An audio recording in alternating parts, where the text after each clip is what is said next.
back here for our MEWC and MECC World Finals. We are now moving to the best of the best. 7 minutes remaining. He's been trained well. And an arrow move, another lambda. Yeah, definitely. And, you know, that there are categories of lambdas that these top players will have. 125 points ahead of Andrew, Juan, and Chris. So they are vying for the title and $5,000 for the individual. Some lambda magic going on there. Yes. Summit with Michael German. All those years of training.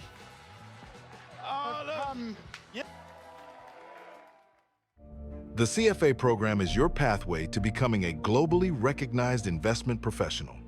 The Microsoft Excel Challenge is not just a competition, it's where future investment industry leaders rise, where modeling meets strategy and strategy meets opportunity. The CFA program builds the foundation backed by the global benchmark in investment education. Chart your course, set the standard. CFA Institute.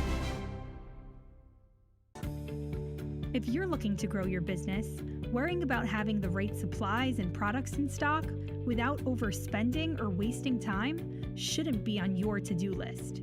Order.co provides the easiest way to purchase and pay for everything your business needs, keeping operations running smoothly and your team focused on what matters most. Cut costs and complexity with every order and visit Order.co today.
Welcome to the future of Excel Esports. The Excel Esports online platform is here. For the first time ever, you can play Excel Esports anytime, anywhere. Practice solo, battle with friends, or challenge players worldwide. Dive into legendary Excel Esports cases, from epic collabs to fan-favorite puzzles. Track your progress, climb the leaderboards, and level up your skills. This is your arena. Sign up today at playexcelesports.com.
Hello and welcome to the latest incredible step on the journey in the XL World Championship 2025 season. This is the last 64, last 32, and last 16 rounds, all in one back-to-back. My name's Giles. I am delighted to be joined here by somebody that I consider to be a top player. Britt, I know you would rather be in the competition, but I'm really grateful to have you here with me for these battles. Britt has made it to the semi-finals a couple of times. I know you had a tough couple of rounds last weekend, so yeah, thank you for being here. How are you feeling? Yeah, I'm feeling great. Great to be here. Great to join you here on the hosting side of things. Yeah, I know we both would rather be on the other side of this, but it's going to be a great day talking through these cases, working with the players here. But yeah, I'm excited to be here with Giles. He's been host before, but also player this year. Like, I know you had a great first round last week, and both of us got taken out by the second one. So it'll be a good day today. Yeah, it will be. I've got a note here from the MEWC team that came through the post this morning saying, Giles, you are not to talk extensively about any of the players. We should just go straight into bringing them all on. Don't waste time. So I think on that note, thank you, MEWC team. I think we're going to roll in. We're just going to bring in our 8 competitors. We're going to see this go down from 8 today, down to 4, down to 2. And here they are. Look at these beautiful people. So Britt, I'll hand over to you. Yeah, it's great to see you all here today. Hope everyone is ready for a great several cases. There's a lot ahead of you. So kind of doing introductions for the group. We've got Dim, our LeBron James of Excel. How are you feeling today? Sorry, I'm muted. Terrified, always terrified. It never goes away. It's just amazing to hear that. You got what? The only perfect score in round 1 last week. Great score in round 2, but we'll see if it carries through. We'll see. It hasn't always. Yeah. And then we've got Harry here, one of our Harrys. Also some impressive rounds last week. And how are you doing today? I've already accepted my death, and now it's just time to face it. All right, then. We'll see how that happens. And Juan, how are you feeling today? I know we got one of our couple of representatives from Colombia and prior participation in MEEC as well.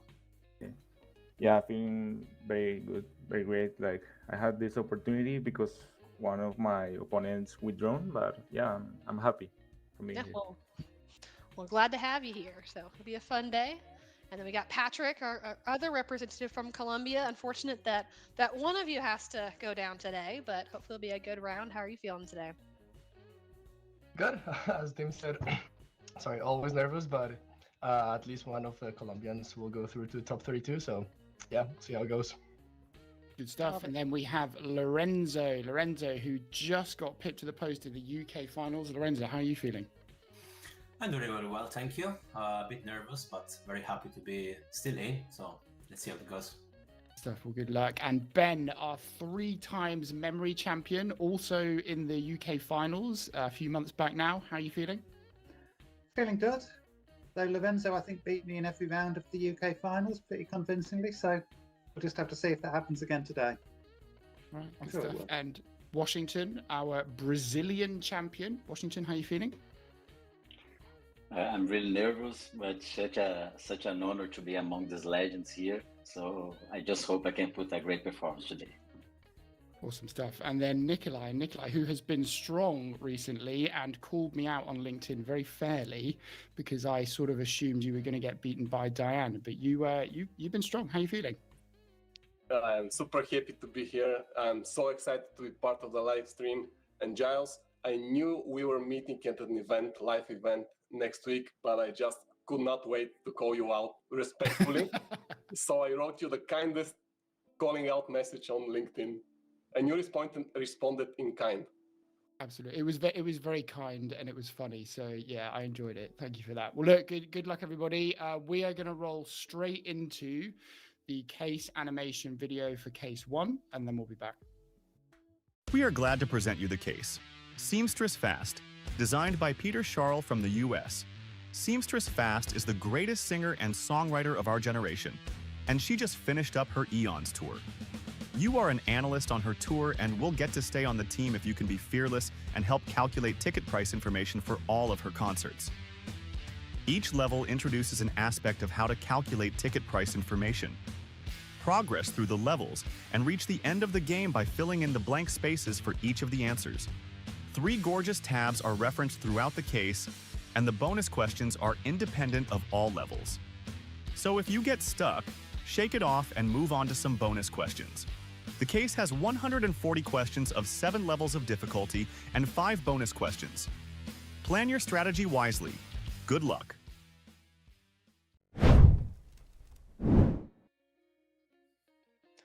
All right. Such a great and interesting case. This one was definitely a lot of fun. I know it has a lot to do with calculating all the various ticket prices, and mechanics can get really nuts with all of the map dynamics, especially with the various rows within the tiers and the days of the week and all sorts of different multipliers coming into play. So I know I definitely ended up doing some of the pieces manually in my run through. So I'm curious to see what kind of interesting methods more players will come up with.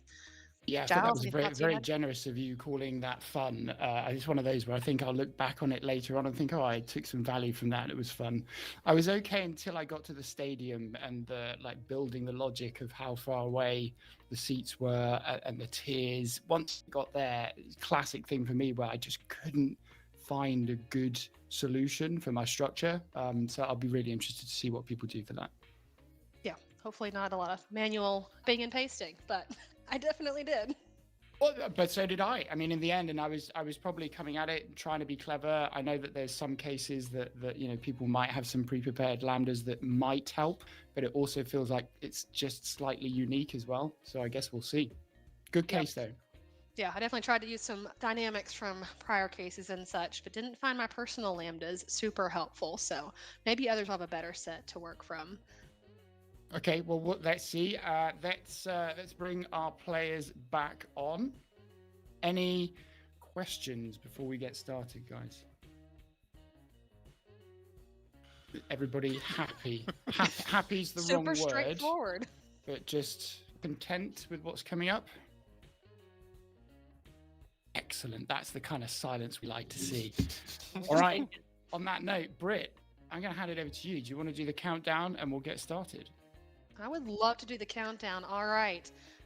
Players, if we're ready, we're going to count down starting at 3, 2, 1, begin.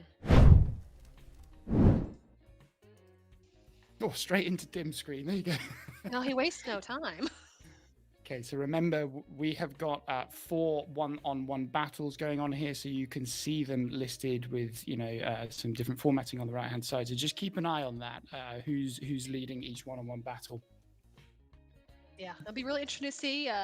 Harry was taken out by the Dim Slayer from last year, so we'll see if he takes that mantle on. But yeah, it looks like Dim is wasting no time. Both of them wasting no time.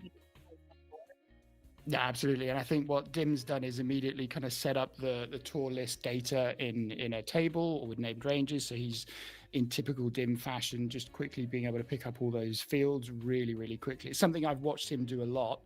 And I'm trying to kind of get into that habit as well. Yeah, no, it definitely is the way to go. I did something similar in my practice and walkthrough. It just makes it that much quicker to reference it. But you're going to have to use this data in a lot of places. I see he's also starting to create some additional helper columns, which I think is super helpful for this because there are certain calculations that you can do just based on the data in this list, rather than trying to recreate that calculations as you're working through the problems later on. 100%. I think it's probably one of my biggest learning points, not that I've mastered it, but making that split decision decision at the beginning, within the first few seconds, where do you do the logic? Can you do the logic next to the source data, or are you going to get stuck trying to do it in data tables kind of time after time? And I keep getting that wrong. Yeah. Yeah, I noticed that what he's doing here, because we're given data split up on the 3 columns, you've got your month in text form and then a day and a year. And we need to know the days of the week. So he's doing some logic there to put that date together and then get over to those days of the week. Yeah, so what he's working towards really is trying to get to a kind of final price by seat for each of the concerts, right? I think that's where he's going. So the latter levels should be a kind of simpler lookup. Yes, agreed with that. Yeah, it looks like everyone has gotten those first 80 points on the board at this point. Looks like Juan has gotten maybe a partial answer for something because he's got 6 additional points. Should we go? Why don't we go over and have a look at Juan then, seeing as he's technically leading by 6 points in total. Have a look at what he's doing.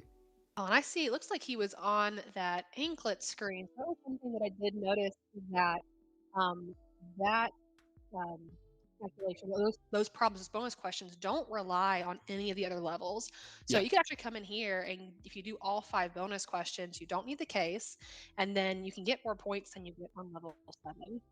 So it's like nice. He was bouncing back and forth, but he was on the anklet one for a minute there. Yeah, it's interesting. So I actually went to the bonuses and I kind of spotted that you could do all of those in isolation. And I think, to be honest, I found those easier than most of the latter levels for the stadium. But yeah, interesting to see what people are doing. Yeah, it definitely was a very different dynamic because it doesn't introduce any of that complicated map logic that you need, I think, pretty much past the first level or 2 in the main case. You gotta start dealing with that map, but none of those bonus questions rely on looking at the map. Yeah, and I guess some people watching this and playing, some competitors are going to love map cases. I can't honestly say I've heard that many people say I love map cases. Some people will take to them better than others. So I think for some people, once you get into the stadium kind of questions, you might find yourself going over to the bonuses and just seeing if you can get as many of those points as possible. Yeah. Might be good Where should we to go? just scroll through and see what some of the other players are working on.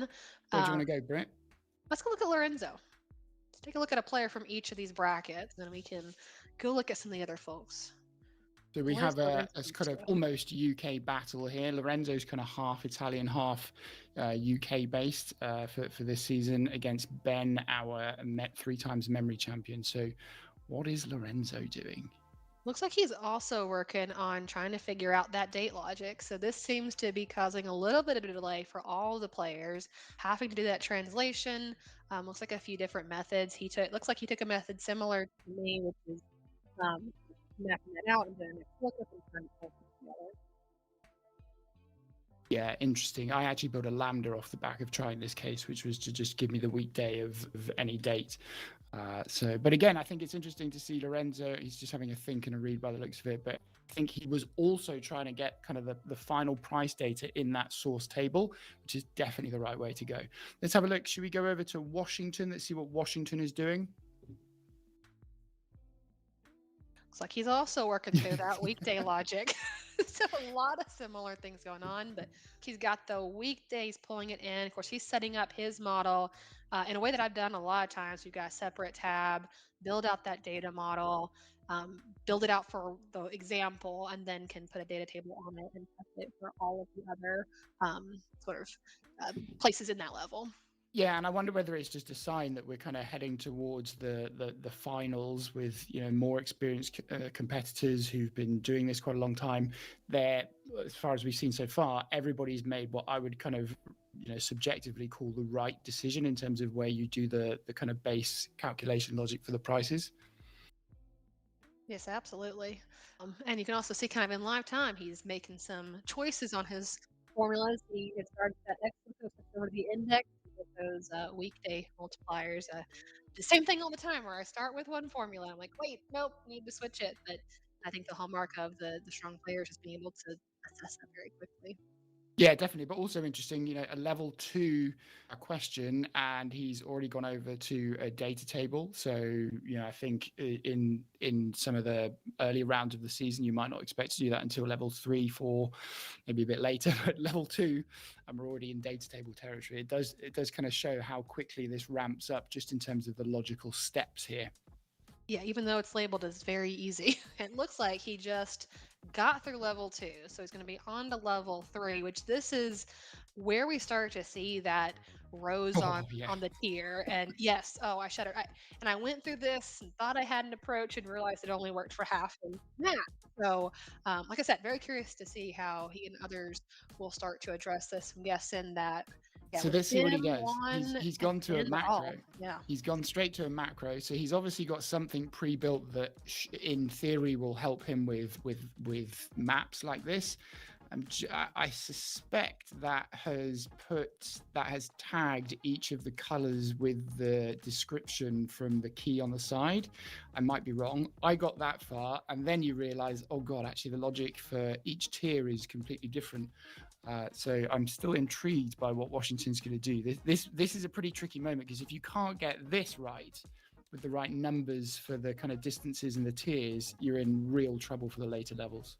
Yes, yeah, I think pretty much every level from here on out kind of builds on this. You've got to have that number. Actually, I think there might be one level where you're testing the horizontal distance, to get to that, but beyond that, um, looks like let's look at Ben now. He is also through level 4. Maybe you can see what his approach is for this while Washington's still working through it. But I'm guessing that Juan and Patrick are also working through it. Let's go to Ben. Let's have a look at Ben then. So Ben has taken a 100-point lead in that third battle against Lorenzo. Oh, he's okay. So he has that looked right. He's got a replica of the stadium, which again is quite a common kind of step to take as a player. You keep the original, hopefully without any adjustments. But he looks like he's pretty quickly got to, at the very least, the tiers. Yeah, it looks like this maps out the tiers, but I wonder if he realizes that he needs the row, or maybe he's got some other logic ready to go. But this should, I think, give him the tier number. Though that might be a watch area for him. He might only get a couple of points if he hasn't translated that over to the rows. And for anybody watching this that hasn't tried the case, it's actually reasonably realistic. You're looking at prices for seats in a stadium, for concerts. There's kind of a multiplier based on the limited number of dates and the stadium itself. And then there are these kind of reduction values based on where you're sat. And that's kind of linked to the height and the further back you are, which makes sense. But that part, the reductions, the distance and the height in the tiers is pretty tricky. Yeah, I agree with that. Definitely a lot of complexity there. Might be good. Let's go see what. I don't think we've looked at Patrick yet.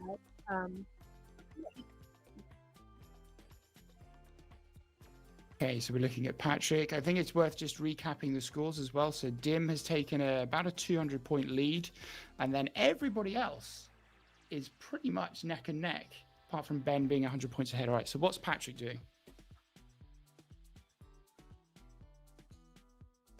So it looks like Patrick is starting to set some things up. Don't know if he maybe has done some work on the tiers.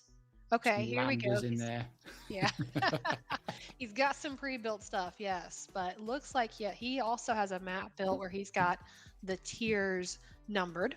So, of course, that tricky part is building off of that and getting over to the row numbers. Yeah, he's got a bit of a challenge there because he's put his data table logic in the spill area of what I'm assuming he wants to be another kind of output replica of the stadium, but we'll see. I wonder if this is him trying to do the next part, the tiers, like the position within the tiers. Because, I mean, you and I were talking about this, right? We both went pretty manual for this. Yes, yeah, and I think that's, it's a tough call. You try to go and do something formulaic because it should theoretically be easier, but at some point it gets to the point where it might just be quicker to do it manually, which is the assessment that I made, knowing it was complex. So we'll see if any of the players start to transition when they realize. Should we go back to Dim? Should we have a look at Dim? He's just gone up to 440 points. So I'm trying to think what that is. Just blowing through the levels. Yeah, he's got all of the first 4 levels. So he is on to level 5 right now. Wow. Okay. Bear in mind, I think he'll fly through most of the bonuses pretty quickly once he gets onto those. Absolutely. And yeah, level 5 is where we start to get into the height of the given seat. So this not only relies on what you've done in the prior 2 levels of identifying the row within the tier, and identifying the horizontal distance from the stage.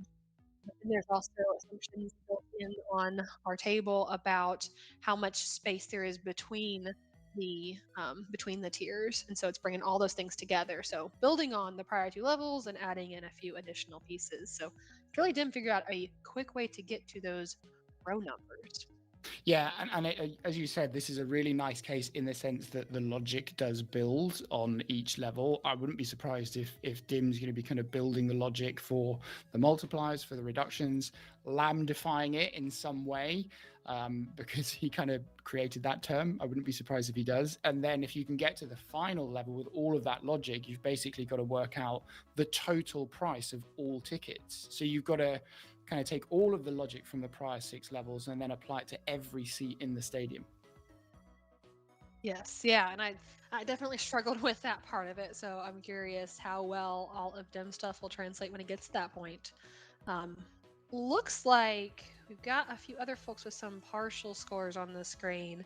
Maybe we want to go over to Juan for a bit and see what he's working on, because he's got a partial on level 3 and a partial on level 4. So I wonder if he got stuck somewhere in doing those rows, and then translate over to that horizontal distance. Let's have a look. He is putting some scores in. So what has he got? He's got so he's got 4 points for levels 1 and 2.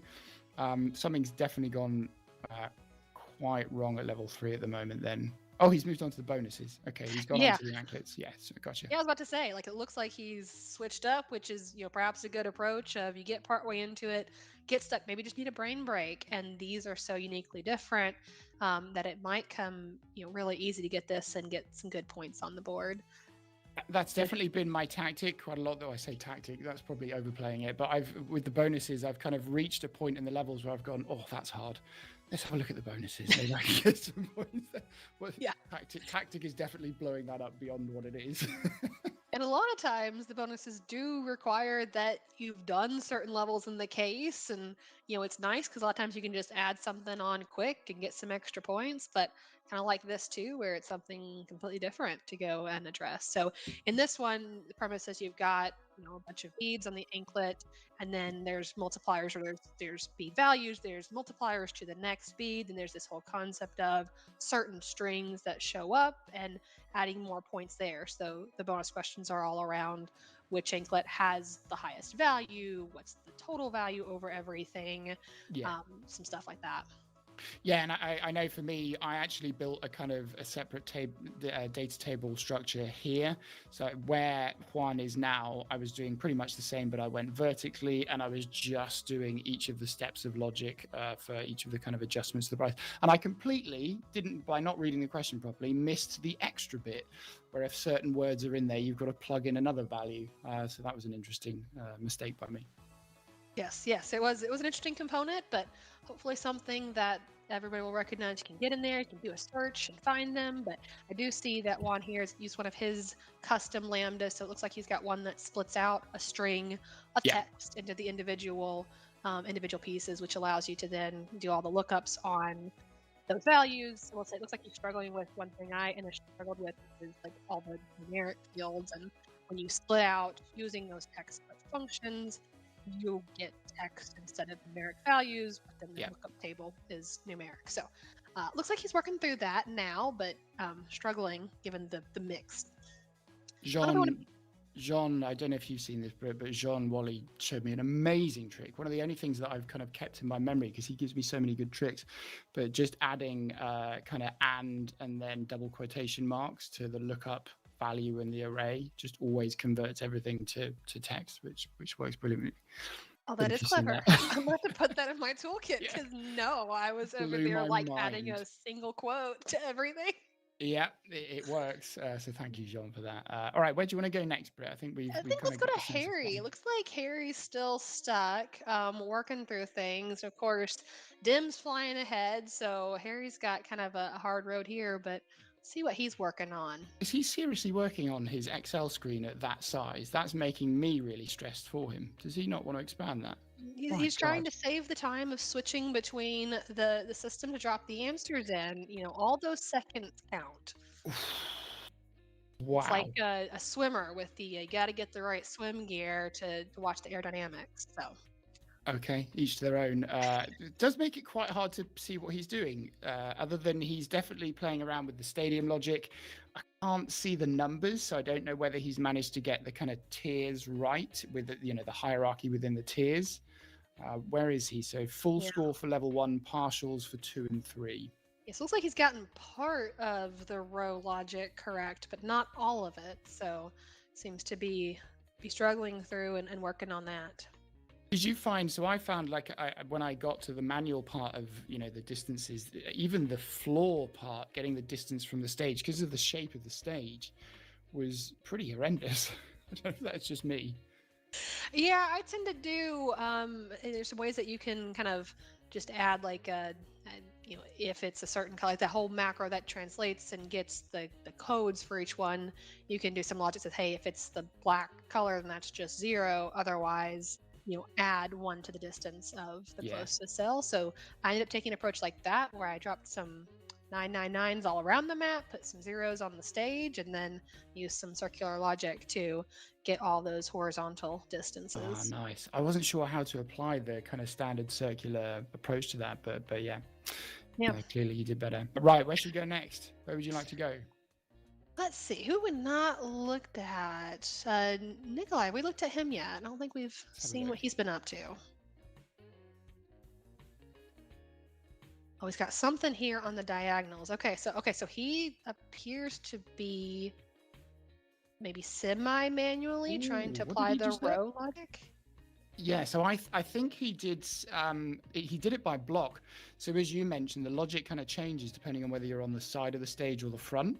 So I think he's just taken that in 3 segments and copied the formulas across those 3 segments, which is actually very clever. That is smart. Yeah, kind of taking a blend, because it looked like he had in the diagonals maybe those manual inputs on how far each of those were.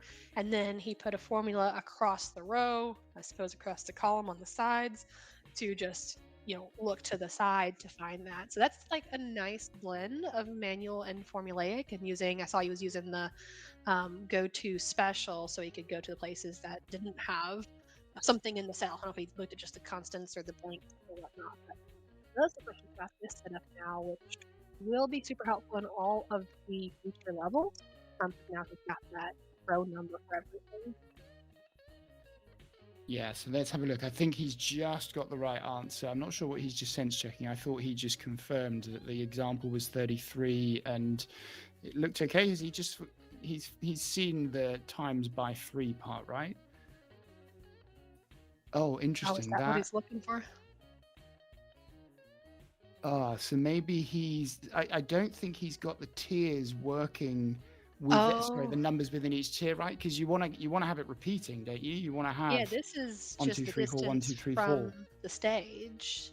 So what he's got here is that horizontal distance from the stage, not the tiers yet, not the rows within the tiers.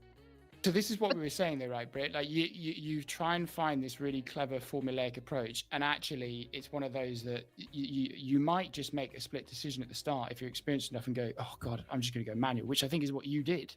You just spotted it straight away.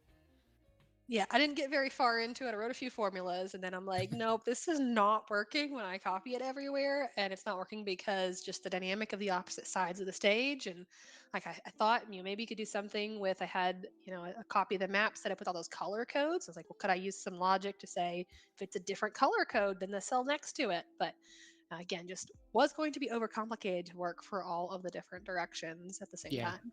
Gotcha. If we've got the screen, can we go to the screen with all of the scores on? I know we haven't seen that yet. If it is available, there we go. Perfect. So let's just have a recap of where we are. Dim has taken a commanding lead in the battle against Harry. We've got, 30 points in it between Juan and Patrick, 150 or so between Lorenzo and Ben, and then really tight. So 30 points in it between Washington and Nikolai. So all still to play for, with 9 minutes left. And look at that. The only person that's looked at the bonuses or got bonus points so far is Juan. Yeah, and again, those bonus points can add up to more than just level 7. So, it could pay off for him. He's got a pretty tight lead, against Patrick. So, that could be the thing that keeps him up ahead. Of course, we still have 8 minutes left in the round. Anything can happen. And it's worth noting as well, by the way, there's no kind of cutout of the bonuses. So anybody can get the bonuses. So again, that's why there hasn't been a mad rush for the bonus points this time. But yeah, I think once people get there, they'll start to see that it's not too bad to get points. All right, so we're back with Juan for the moment. Yeah, it looks like Juan is still working through all of this different bead logic. So got a few of the bonuses going. Continuing to build on the different pieces. May be having a problem with bonus 4 because it looks like he copied something in and it was not right. Yeah, I thought so. I didn't think, as long as you've done the rest of the logic, like bonus 4 is what's the sum of all the anklet values, which is why I went for a data table approach in the end with this and just sum them up. I think bonus 5 is definitely a step up in trickiness. Some people have got some brilliant lambdas that kind of give you every possible combination of things in a string. So if somebody's got that, they might be able to get level 5 reasonably quickly. Let's have a look. Let's go back to Dim. We've got to go back to Dim. He's just gone ahead again onto 820 points. Yeah, it looks like Dim has partial, so he's got most credit on levels 5 and 6. So there are some minor problems with his logic for levels 5 and 6, which if he tries to go to level 7, could be a problem because he's got something embedded in there that's not quite right. But it looks like he has shifted over to those bonuses and already cranked out 3 of them. Nope, 4 now. Yeah, Wow. I'm not surprised. It felt like that with Dim's kind of brain. Once you get the logic set up right, you can kind of speed through bonuses 1 to 4 pretty quickly. And I suspect if we hold on, we will see him lean on that sort of combination style lambda because I'm pretty sure he's got one. Yeah, and I will say with this bonus 5, I think I took a little bit of a hack and identified, for these 7 beads, you need 6, and each one has particular value and a particular multiplier. I think is actually pretty easy to eliminate one of the beads as being objectively less valuable than any of the rest. But he is checking against the bead strings, which I didn't. I just assumed that none of these were matches. And I think that's true because you need more than just 6 beads to get Seamstress in here. So he's verified that. That could have been a bad thing for me. So we'll see what he does to parse the options if he does that sort of brute force on check every combination, or takes a little bit more of a looking at the values and sort of figuring out what is the right combination of beads. Yeah, nice. Okay, so we've got a few good battles going on. Let's go to what I think is the closest one still. So Washington and Nikolai. Let's have a look at Nikolai's screen and see what he's doing. Yeah, this one definitely looks like a good matchup. We've got 21 Washington. points. Yeah, Washington has full credit for the first 4 levels. Nikolai has just partial credit on level 4, so they would be tied up if both of them have level 4. So, it could be that if one of them moves on to the next level and gets partial credit, that could be enough to sort of change that dynamic too. It's such a good point. If you don't spot that actually he's on the bonuses now, but the bonus questions. But if you don't spot that, that could be the difference between going through this round and not, couldn't it? I mean, there's I don't know how many points there are. A couple of 100 points available for the bonuses. I can check. Yeah, I think it was like 250 or 270 or something. Yeah. So I checked. Like, yeah, it's more than a single level. So it looks like he has made the call with about 5 minutes left in the game. He probably does see how close he is to Washington, and trying to throw those points on the board to maintain or to move ahead there. Well, he's done it. He's got a bonus. He's gone ahead. Yeah. So he's 14 points ahead. But again, if Washington spots that, can we go over to Washington's screen? Because with 4.5 minutes left, this is going to be really important. Is Washington going to spot that Nikolai's gone ahead? Is he going to spot how he's gone ahead? Has he tried the bonuses yet? So no, if Washington spots that there are bonus points available and they're not too bad, you can see he's actually struggling with, what is that, level 5? Level 5, 6, and 7 are pretty hard, and there's 250 bonus points available to him. Yeah, and this level 5 in particular, because you're having to bring in, you have to figuring out how high is the tier that you're on, how many tiers in front of you, how much extra height between each one. You're trying to pull in what you've done for that horizontal distance. So there are some ways to make certain pieces a little bit quicker, but you are trying to pull all that stuff together. I think we've got full credit in all the prior levels, so that would mean all that logic forward, it can be repurposed. But it does add a few additional dynamics here. Yeah, I just wonder whether he's going to look at the time pretty soon and think, I just need to stop. If I'm not going to get this in the next 2 minutes, how else can I get some quick points on the board? Yeah, are we gonna get any land betweens going here? Well, I can't remember Not if quite time there's. for that yet. You definitely can't round between level 7 because the example is like 3.5 million. So that would be a crazy round between. But I'm not sure. I'm not sure any of the levels are round betweenable particularly. Maybe 4 and 5 if you've got nothing. But yeah, if you haven't got the bonus, if you haven't had a go at the bonus questions, that's got to be where you go next, isn't it? Yes, yeah, I would definitely at this point be switching over and trying to get as many of those points on. So we do have a few. We got so Dim and Nikolai both have 4 bonuses. I guess they're both perhaps working on that 5th one and all those possible combinations. And then we've got just a few bonuses. It looks like we're getting more on the board too. So still 3 tight matches. In particular, I know Nikolai's pulled ahead, but for me, that 2.5 minutes is enough time for Washington to spot the bonus challenge. But you've also got Juan and Patrick. You've got, 60 points between those two. There's 100 points, just over 100 points between Lorenzo and Ben. I appreciate Dim's kind of pulled away a little bit. But there's 3 battles here that I think could swing if people take the right strategy for the last 2 minutes. Yeah, and if Washington gets that level, it's 160 points on the table for level 5. So I think that would be enough for him to pull into a slight lead. So looks like he's got some answers that he's about to drop. So we'll see if that does it for him. Let's see. And then looks like, yeah, he's going to switch over and try to get some of those bonus points on with the last couple of minutes. So I don't think his score moved for level 5, right? So he's going to have to move really fast. But if he's quick, obviously he's a really, really good player. He's the Brazilian champion. He could get some points on quickly if he could. Should we go to Patrick? Let's have a look at Patrick, who is holding a very narrow lead over Juan as well. See what's going on here. He's on the bonuses. He is on the bonus, so it looks like he's also encountering that X lookup and the value and the numbers, so he's trying to work through that. It looks like he's building some logic to check if it's a number, to convert it, to use the text if not, and hopefully that will resolve it. Just checking the YouTube chat. There is loads of chat going on, so please keep shouting out for the player that you're supporting if you're in the chat.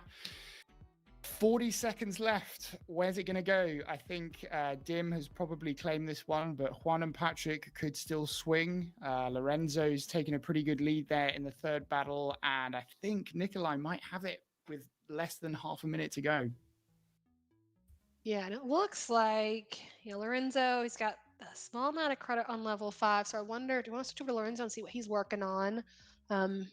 Probably trying to make sure he maintains that. There's only 10 seconds left, so probably not much to change. Looks like he's working on some of the bonuses, get a few more points on the board.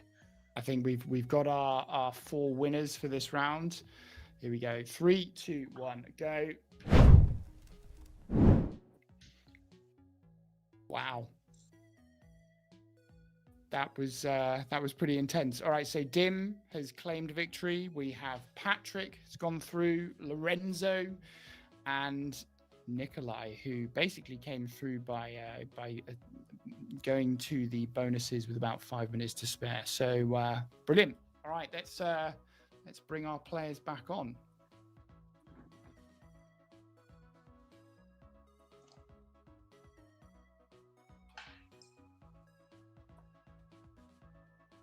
We got our players on. Players back yet? There we go.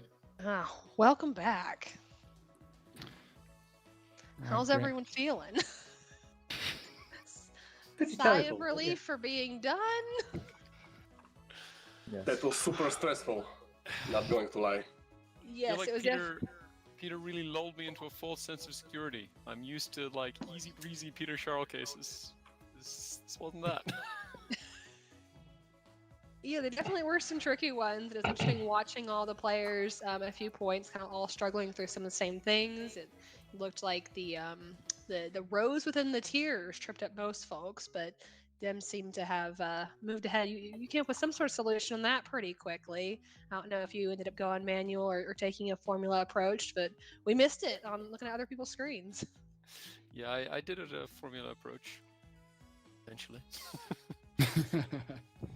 Yeah, I'm gonna have to keep thinking about that one because I still have not solved it for myself, even after having practiced it last night. So, but great matchup, Dim. Congratulations, Harry. How are you feeling? What tripped you up? Under the pressure, I ended up solving a different version of both level 2 and level 3 that were not actually the set question. So I'm not very happy with my performance. Oh, But nonetheless, it was very good case. Look forward to going back on it later. yeah. No, it's a fun one, especially when not under the time pressure. So enjoy going back through it when you don't have that. All right, and then in our Juan and Patrick matchup, looks like Patrick prevailed. How are you feeling about that? Looks like you got most points on level 3, everything on level 4. Yeah, I ran out of resources in Excel because I tried I to was seeing calculate that pop distance up to. at the end. I tried to calculate distance to every cell, and then at the end I was like, you know what? Let's take the 20 cells the level asks me and just do that. But I was stressful. I had to restart Excel. Oh goodness. Somehow we made it through. It is not fun to do in the middle of that, but congratulations. And then Juan, for a close game. You were not off that much. I saw that you'd switched over to the bonus questions. I think some folks definitely keyed in on the bonus questions, not being related to levels and being able to solve those. But looks like you got through a few of them, but then got stuck on bonus 4. How are you feeling, Juan? Yeah, well, very nervous, but now relief. Yeah, I took the approach of like looking at the bonus questions, but then I go to the levels, but I just was just so nervous. Like any of the Excel functions didn't like serve to me, so sad, but it's okay. Yeah. Well, sorry to see you go in this round, but good performance nonetheless. Is definitely a tricky case. Yeah, definitely. And then we move on to Lorenzo. Congratulations. Another rerun of a kind of mini UK battle, but how did you find that and how are you feeling? Thank you. It was a very nice case, but Excel was not on my side, so I had to restart a couple of times. I lost probably 5 to 10 minutes on level 3. It was just too resource intensive, my solution, so I had to skip, and I went into the bonus questions, and eventually it worked, so happy to be through. Good stuff. Well, congratulations. And Ben, you were close. You two were actually really close for most of that match, and then Lorenzo just pulled away in the last 5 or 10 minutes. But yeah, how did you find it? About the last 15 minutes trying to get through bonus question 1 and those blasted anklets, and my formulas never worked. And I knew the entire world was watching me dying again and again to get the formulas to add up to something. But well done. Yeah, it's I can say from experience now that after this year that it is horrible when you know everybody's watching you. So well done. And then we move on to Washington and Nikolai. So Nikolai, we'll start with you. Congratulations. I think what we saw was you just got the bonus points really quickly in the last 5-6 minutes or so, and that gave you a bit of breathing room. So how are you feeling? Yeah, I'm feeling super excited. But to answer your question, I was left with 7 or 8 minutes, and I read question number 5, I believe it was, and I decided I would not be able to model that in time. So instead, I switched to the bonus questions and tried to get points from there, which worked to my advantage, I guess. Yeah, well done. And Washington, commiserations, we were watching you, and Britt and I were saying like, oh God, well, if you get level 5, you're going to win. But if you see the bonus points are there and they're not too bad, you can also take the lead back. So yeah, it was close. But how are you feeling? Yeah, it was this feeling. I read through the questions and I said, oh, well, if I figure out the tier and row things, I can solve. I think number 3, number 5, number 6. I was really confident, but when my number 5 answers didn't go, I broke. I was missing like, I don't know, 4 or 5 minutes, and then I didn't want it to go to the bonus questions because I saw there was like a different, I don't know, was a different context. So I tried, and when it didn't work, my model, I was lost. But it was really nice. And congrats, Nikolai. Yeah, well done, and Thank well you, done, man. everybody. We have our 4 competitors going through to the next round from the live stream, but there are other competitors, so I believe we can now see the results for all of this round. So here we are. We have Dim that has gone through. Patrick, we've seen Lorenzo and Nikolai. That's what we've just watched. So you can see on the bottom half there the other 4 players that have gone through to round 4. Yeah, looks like those are our players from the morning round. So congratulations, folks. Looks like we did have our 2 seeded players moving forward. So it's great to see. Congratulations. Wow. Okay. And then who have we got? Kareem, Jack, Robert, Chris Clark has made it through. Chris Clark came second last year. Kobe's made it through. Martin, Alexander Friedman, and Michael Jarman, the reigning champion, is through to the next round. Yeah, it looks like Willem, who took me out, got taken out last round. So unfortunate, but yeah. And we continue. We got a few more. Got Sergio, Eric, Jasper, and another one. Congratulations, folks. Got Nick, and Atia, Nick and Ben. Bo. Some big names going out now. I'm all in for Nick. Nick knocked me out, so I want Nick to win the whole thing now, and then I can say I lost to the champion. But look at that. There's some big names going out.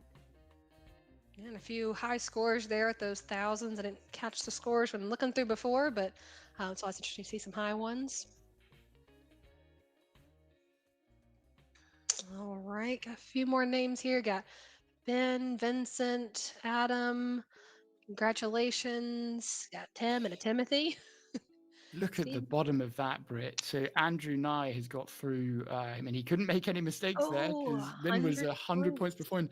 But Ha and Will Freestone both on 1,000. So I'm assuming Will finished earlier, and that pits Will Freestone against Andrew Nye in the next round, and they both got 1,000 points.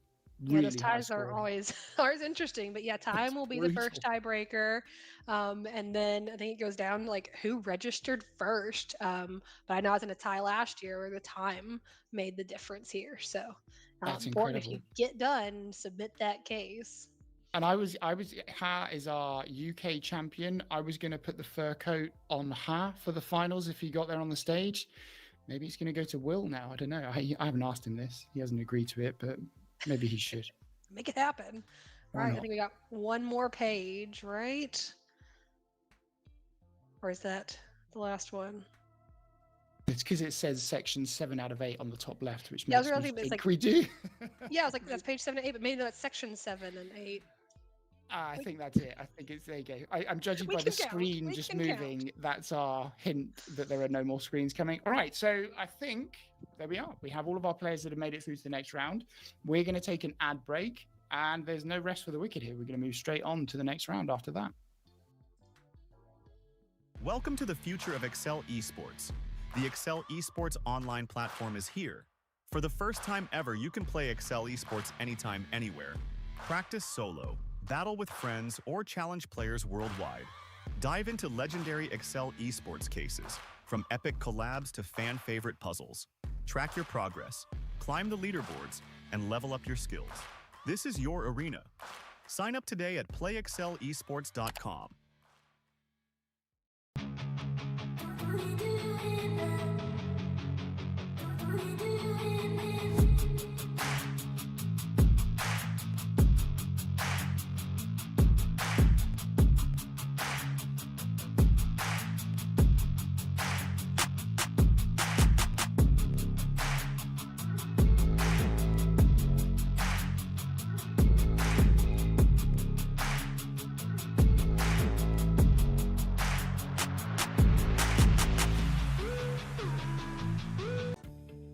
If you're looking to grow your business, worrying about having the right supplies and products in stock without overspending or wasting time shouldn't be on your to-do list. Order.co provides the easiest way to purchase and pay for everything your business needs, keeping operations running smoothly and your team focused on what matters most. Cut costs and complexity with every order and visit Order.co today.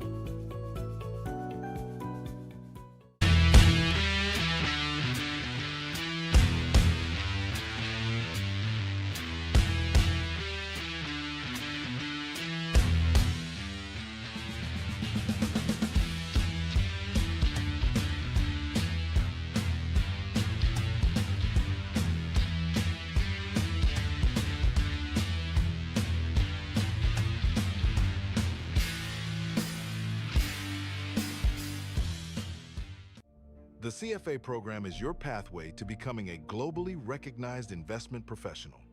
The Microsoft Excel Challenge is not just a competition, it's where future investment industry leaders rise. Where modeling meets strategy and strategy meets opportunity. The CFA program builds the foundation backed by the global benchmark in investment education.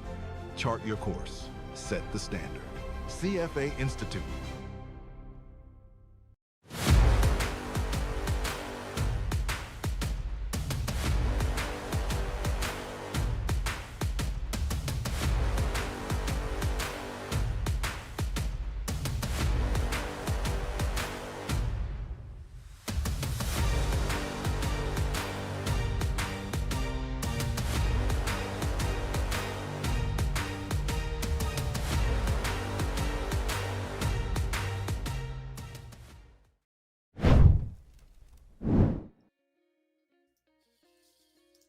All right, welcome back. Oh, sorry. No, it's you. I was just saying hello. Yes, it's good to be back. Welcome to our remaining 4 players. Hopefully after that first case, you're all warmed up and ready to go. It only gets harder from here on out, right? Dim, how are you feeling for this next one? Still terrified. Well, if that's the adrenaline that keeps it going, right? Yeah, I don't know. No comment. I'm scared. Let's see. Well, I as always will be curious to see the creative solutions that you come up with here. So now, Patrick, how are you feeling? You ready for the next round? I barely made it. I don't know, but new round, so anything can happen. I'll give it my best shot. Yes, do it. We'll see who prevails here in this matchup. Okay, good stuff. And then Lorenzo, how you feeling? Back in for the next round? Yeah, great case idea. Maybe not on the live stream, but let's see. Yep, add some pressure. And Nikolai, the run continues. How are you feeling? I'm feeling confident. I'm excited in a good way. So let's do this. His confidence. I like it. Yeah. Okay, so we're gonna go Giles? in. Oh yeah, go for it. I'm in the top 32. How are we not supposed to feel confident? Apart from Dim, he's about to. Yeah, you should. You've made it all this Tell us way. something. If I was in the top 32, you wouldn't hear me stop talking about it. So you crack on. I love it. All right. On that note, on that positive, confident note, there you go, Dim. You need to take a leaf out of Nikolai's book. Just be confident. Be confident. Fine. We're going to go to the case animation video for case 2. We are glad to present you the case, Knifethrower, designed by Mikoya Rakotoalisoa from Madagascar. Knife throwing is a game where players throw knives onto a board, and points are earned based on where the knife lands. In this game, players can throw knives at the board from the north, east, south, and west sides. Depending on the side, the knife can land on different parts of the board. In later levels, in addition to switching sides, the board also starts rotating. Don't forget to account for both effects, the side from which you throw the knife and the position of the rotated board. The case has 140 questions of 7 levels of difficulty and 5 bonus questions. Plan your strategy wisely. Good luck. All right, Britt. So the second case, I answered level 1 confidently, felt like momentum was building, then read question 2 and looked at the diagram and just went, oh God. And that was kind of my experience from there. Not easy. And I get it, it's kind of spatial, but there are different kind of bits of logic at play here that really threw me off. How did you find it? Yeah, I mean, of course, I guess I describe everything as fun. It's a fun case, a new challenge, but definitely challenging. I think, anytime where you start getting like rotation dynamics and having to like visualize this sort of 3D model gets complex, and this one requires that, and it's not too far in. So it's going to be really interesting to watch how folks approach it, but it's a lot of fun, a lot of different dynamics coming in. So many uses of the word fun. Again, that was not my experience as I was doing it. I was using lots of other words that begin with F, but not fun. So on that note, let's bring them back. Should we bring the players back, see if they've got any questions, see if they're ready? Yeah. What questions? Any questions that you all have before you dive into this fun? Dim, you're on mute, but we could probably guess I the saw a general head shake, vibe of so what you were saying. Yeah, I was just saying, what am I doing? What am I doing? Yeah, it's all good. It's all good. you'll figure it out in the next, I don't know, 30 minutes or so. I hope so. It'll be great. It'll be great to watch. All right, guys. Well, if there are no questions, we are going to do the countdown for case number 2, last 32, in 3, 2, 1. Let's go. See, All right. let's see how Yeah, we get quickly people get points. Yeah, where are they diving in first? There's definitely a lot of different challenging aspects here. I think the first level is, starting to split stuff out and identify what are some valid throws and what are not. So looks like Dim is attacking that very quickly. I'm going to zoom in and see what he's doing. Yeah, let's have a look. I'll be honest, Britt. Like, there were elements of this logic that really threw me because it wasn't. I know they'll get onto it, but it wasn't just you've got to find the score, but it's the fact that people from different directions can hit the same cell. That really threw me in some of the latter levels. I don't know about you. Yeah, no, I think right off the bat with level 2, there were some that I got, or not level 2, I guess it was the one with the multiple throws. Started getting some places where I hadn't accounted for the cell location, which is what you have to do when you get to those. But thankfully, that's not in level 2. It's like Dim flew through level 1, and then he's jumping right into kind of what I found I had to do too, which is to find what is the thing that the knife is going to hit from each starting position. And so you can see it grades up. It's not always the same row or the same column. If you're in that north direction throwing, you get that 27 or 6 or 6, depending on what position you're in. But if you're throwing from the south, it's something different. So you have to work through that logic. So looks like he's setting that up. Looks like Lorenzo and so everyone has gotten level 1 on the board now. I'm going to jump over to Lorenzo for a minute. He's probably doing something similar to Dim. But level 1 was, it was kind of gives you a false sense of security, doesn't it? Because you pretty much just got to, find the V's, I think it is, and work out the numbers. A couple of the bonus points are pretty easy to get, bonus levels, but literally from 2 on, you've got to go on this pretty lengthy design process that just layers on level by level. Yeah, and I like how aside from level 1, the rest of it does build on itself pretty well. It's like first you're asked to figure out, starting position, what are you going to hit? Then it's, getting into your own throw multiple times, and then it's multiple players, and then you start with the rotation dynamic, and again, kind of like scale up with, okay, it's just rotating, but you're not changing position, and then you are changing position across multiple throws.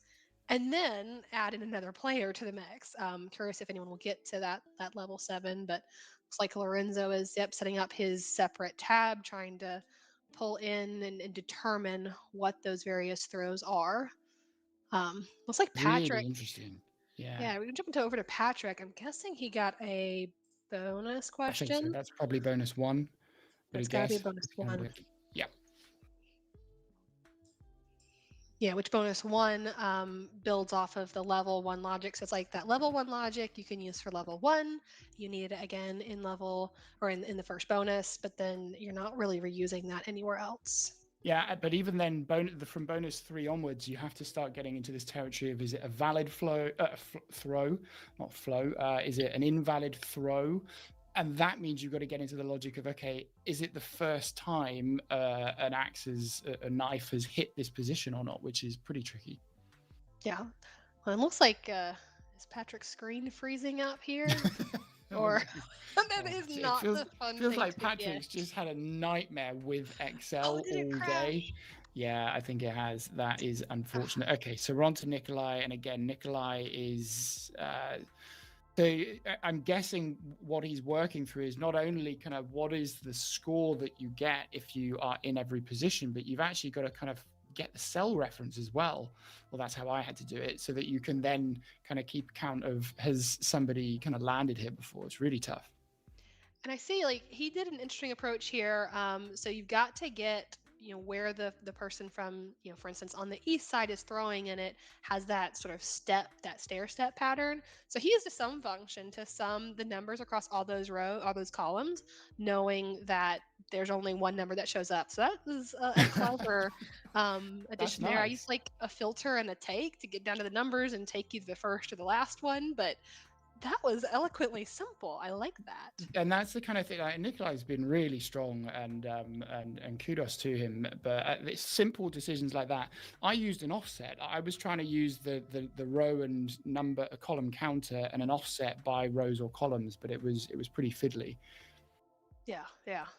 Well, that should work too, though. So that was my other thought when I went into it. But yeah, it looks like he's got a sum, so I'm gonna start pulling it all together, and then based on the direction and based on the starting position, looks like he's just gonna do some lookups to bring that in, which will be great. You've got to have that logic for the next level, but I think you will need to get those positions or that sort of that cell reference as well when he gets into the next level. Yeah, you're absolutely right. So I think he will get the level 2 points soon, because you're really just finding the starting point, and then it's just the points per answer. But then for the step up, it's quite a big one. You've got to be able to track the actual cell position. And again, I was getting to a whole world of kind of indirects and cell addresses and things like this, but I did get there eventually. Yeah, I did find had a lambda to get just the cell name with no reference, no dollar signs in it, that I've used quite a lot, and it came in handy here. I need that because I just have to use substitute every time with the dollar signs. I do need to make that lambda to just cut that out. Just the cell name. I'm like, oh, that's perfect. So beautiful. It looks like Lorenzo has jumped up ahead. If we want to go take a look at what he's working on, I think Nikolai's going to be pretty close behind him. But Lorenzo did seem to crack that initial logic, so he'll be moving on to the case where now he's got to do it across multiple throws, and again, account for where the throws may have hit the same location.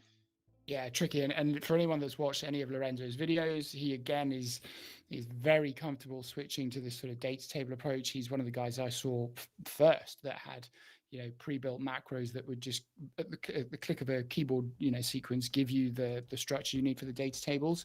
And he's got some really nice logic that then kind of transfers it to the next level if he wants to copy logic over. So I wouldn't be surprised if we see him using that quite a lot in this case. Yeah, maybe we want to hop over and see what he's doing, because he's up to 300 points. He's got full points on the first 3 levels. Looks like Lorenzo's got full points on the first 2. Nikolai's got partial on level 2, and then Patrick's got that first level plus the bonus. So what is Dim doing? I assume he's working on level. So he's got the sequence of cell references that the player lands on, I guess you could say. I'm assuming he's then going to try and take the distinct cell references from that and then get the points for each distinct throw. Yeah, it looks like that's what he's got. So he's got some logic that is translating each of those throws into the destination cell. It looks like he's got in the row below, I see a 2 popping up. So it looks like he started to do some logic to determine, how many times that thing has shown up to date. And that's similar-ish. My format did not look like this, but kind of a similar approach where I pulled in those cell references. I did a count. I was like, how many times has this thing showed up? If it's 1, I get the points. If it's more than 1, then no points. It looks like, yeah, he's getting to that point too. So he's got a bunch of 1s, he's got a 2, and so he's got to add in logic now to translate that into, if it's a 1, then get the score. Absolutely. And this was another one for me, Brett. As soon as I finished trying this case, I immediately built a lambda that gave me what you just described, which was like in a sequence, has this thing been there before? If not, return a true. If it has, return a false. So problem is, I think I've got 102 lambdas now, which is too many. Well, yes, I will struggle. And I think Dim has made similar comments about, making lambdas and balancing that. And if he makes a lambda for every small little thing, you end up with too many. And I even find the list I've got now is sometimes hard to remember which ones do I have. And I find that I use a few very frequently, and some of them it's easy enough to replicate the logic. Absolutely. But looks like yes, he got full points there for level 4. So now he's going to be getting into level 5, which is that's the start of all of the rotation logic, right?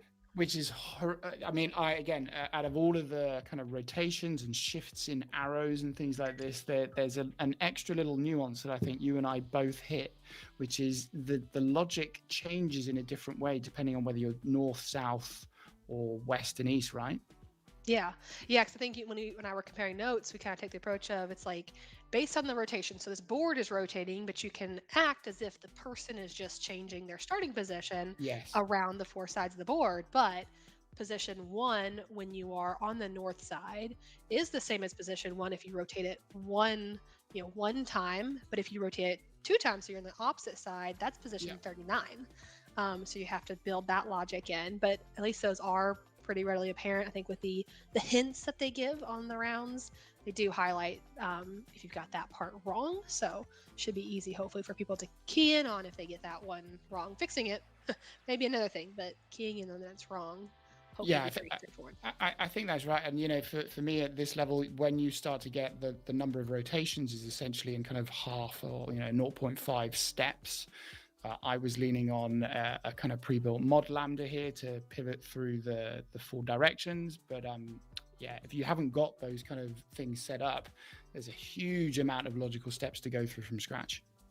Yeah, and I see he's parsed out here. He's gotten the number of rotations, so he's gone from having within that single text box the 11.5 radians, and then able to convert that into the number of rotations relative to starting position. So so he's progressing right through here on the rotations. I don't know if we want to pop back over to maybe Nikolai, see what he's working on now, because he looks like he's got partial credit on level 2. Whereas Lorenzo, his opponent, has moved on there to level 3 and gotten most of the credit there. Yeah, interesting. So I wonder what he's struggled with on level 2, because in theory, as long as you get, so he's still kind of working on his base structure. Hopefully he's setting this up in a way that will layer up nicely when you get into like the cell references and the multiple players. I have to admit, it's not the structure that I would have thought of, but what's he doing now? I think he's he's bringing it all making together. A table to probably more easily, and that's what I did. I did a table to more easily do an X lookup on the direction. So he's got, those are all the positions, and then he's got the starting position. One thing I do wonder, given that he's got partial credit, is if he's recognized the starting positions are sort of opposite directions and opposite sides of the board. You're absolutely right. Yeah, that might be the issue. But in theory, if he gets this structure right once, hopefully he can just do some kind of, I say basic, he can do some lookups for level 2. But I agree. I think he might struggle with that structure when he gets into levels 3, 4 and onwards. Yes, definitely agree. But setting up that table, I think, will be super helpful. I know that was very helpful in all the future levels. And then I just kind of did that whole figure out where the person's standing or acting as if they're standing and adjusting the position. But then that same logic of looking up the result worked very well. Yeah, and for me, I've been trying to work on kind of lambdas, inbuild lambdas. I'm kind of leaning on OA a little bit for this now. If you could get the lambda logic right to get the points, I think you kind of need a lambda to work out, is it a valid throw? And then the points, if you can do that lambda work, then you can attack the later levels really nicely.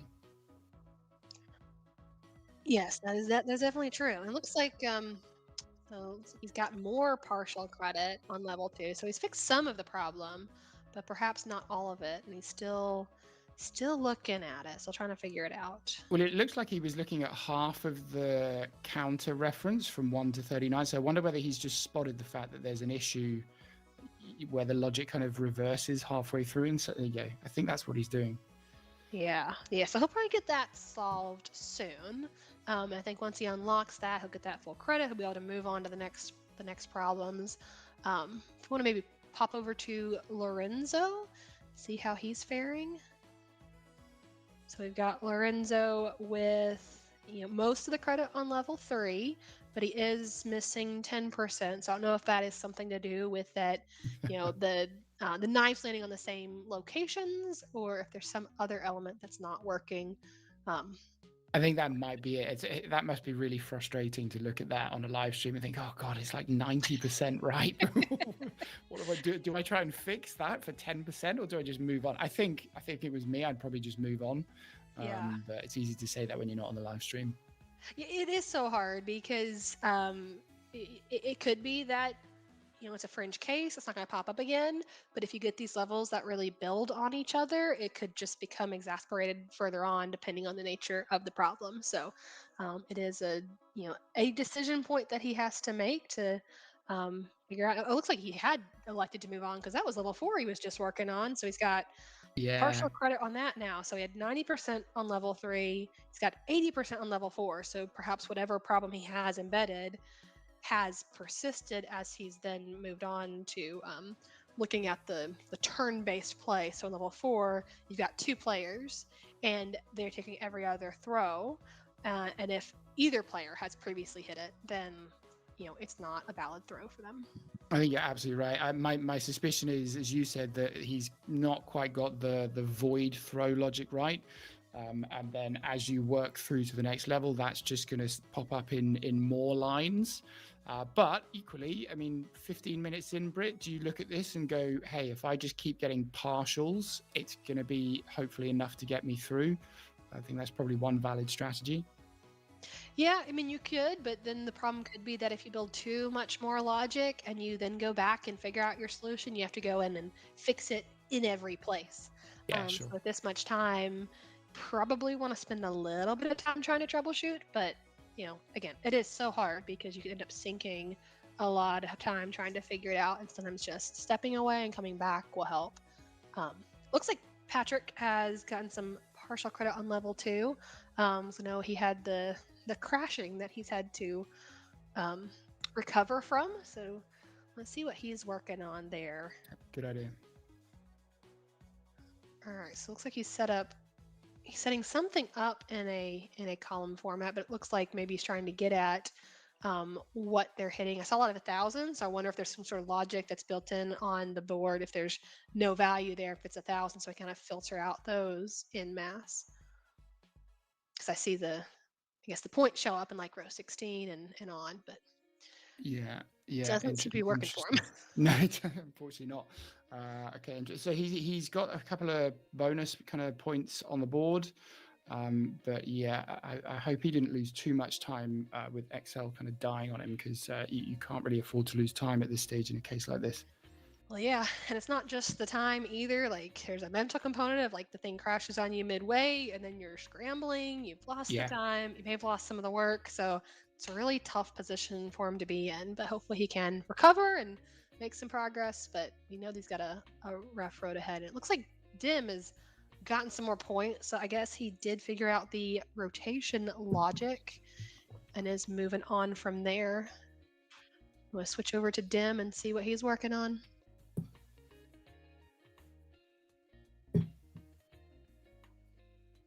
And it's a full points for level 5 as well. Okay, interesting. So he's got the logic for the rotations pretty much nailed then.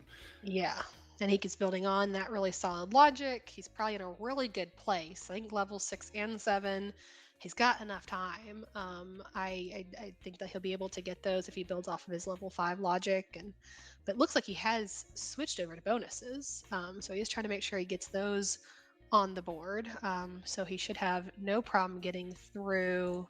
See, with 5 levels done, you can get the first 3 bonuses, and they'll have to go and work on level 6 and 7 to get the last 2 bonuses. Yeah, I wonder whether he's just looked at level 6 and 7, and again, I think it's one of those moments where you see a wall of text and you might just think, oh God, okay, I will come back to that. Let me see if I can get some quick points on the board. Level 6 and 7 do build on the other levels, like you say, but it does also kind of add some kind of unique bits of logic again. So there's a lot to think through.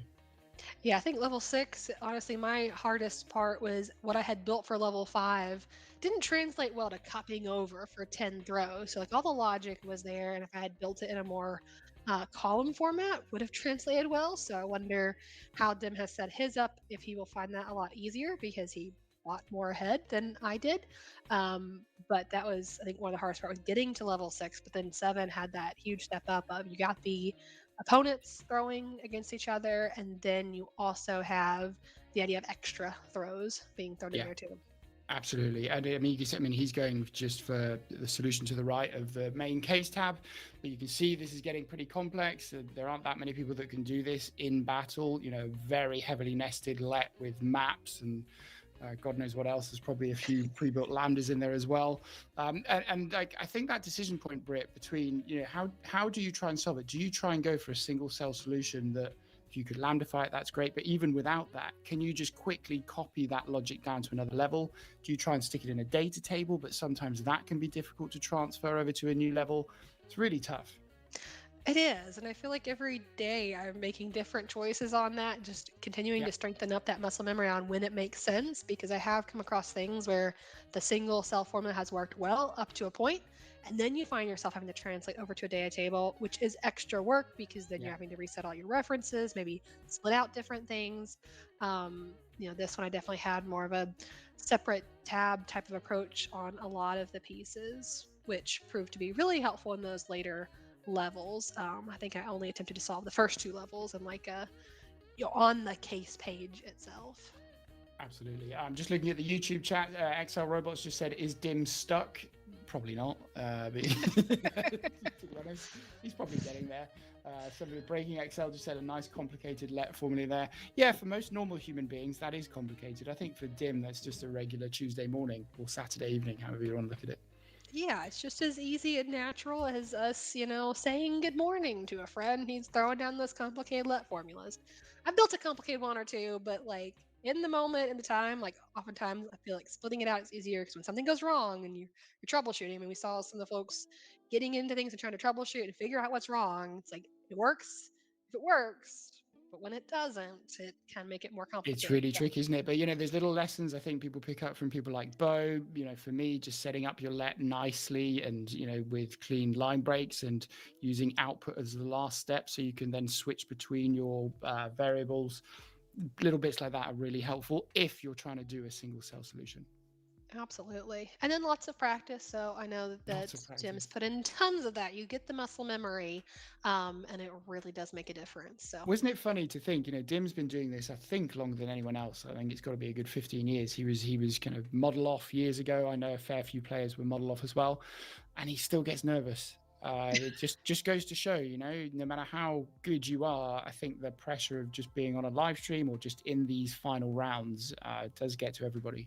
yeah, well, and just knowing that, like, I mean, we've seen even the first 2 cases here, very different things, very different styles, and everyone is, and some things, you know, a particular person is, you know, it's a better fit, more natural, easier for them, and then some ones are harder. So it's like any given day, any given case, and things could flip or be different. But totally agree. It's interesting just watching Dim, and we should probably move on from him in a second, but he seems to have managed to do what I just could not work out, which was how do you flatten this kind of map logic into something useful. I saw the equivalent of his addresses lambda on the right hand side there.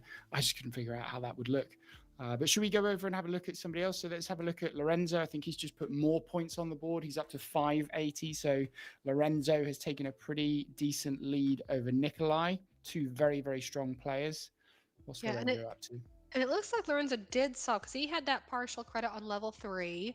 So he's got that fixed. He still has the partial credit on level 4, and he's got a small partial credit on level 5. So he did do some troubleshooting, and it looks like he's flipping back and forth, maybe trying to build out more of that level 5 logic. And rotation is just a huge level step up on the difficulty.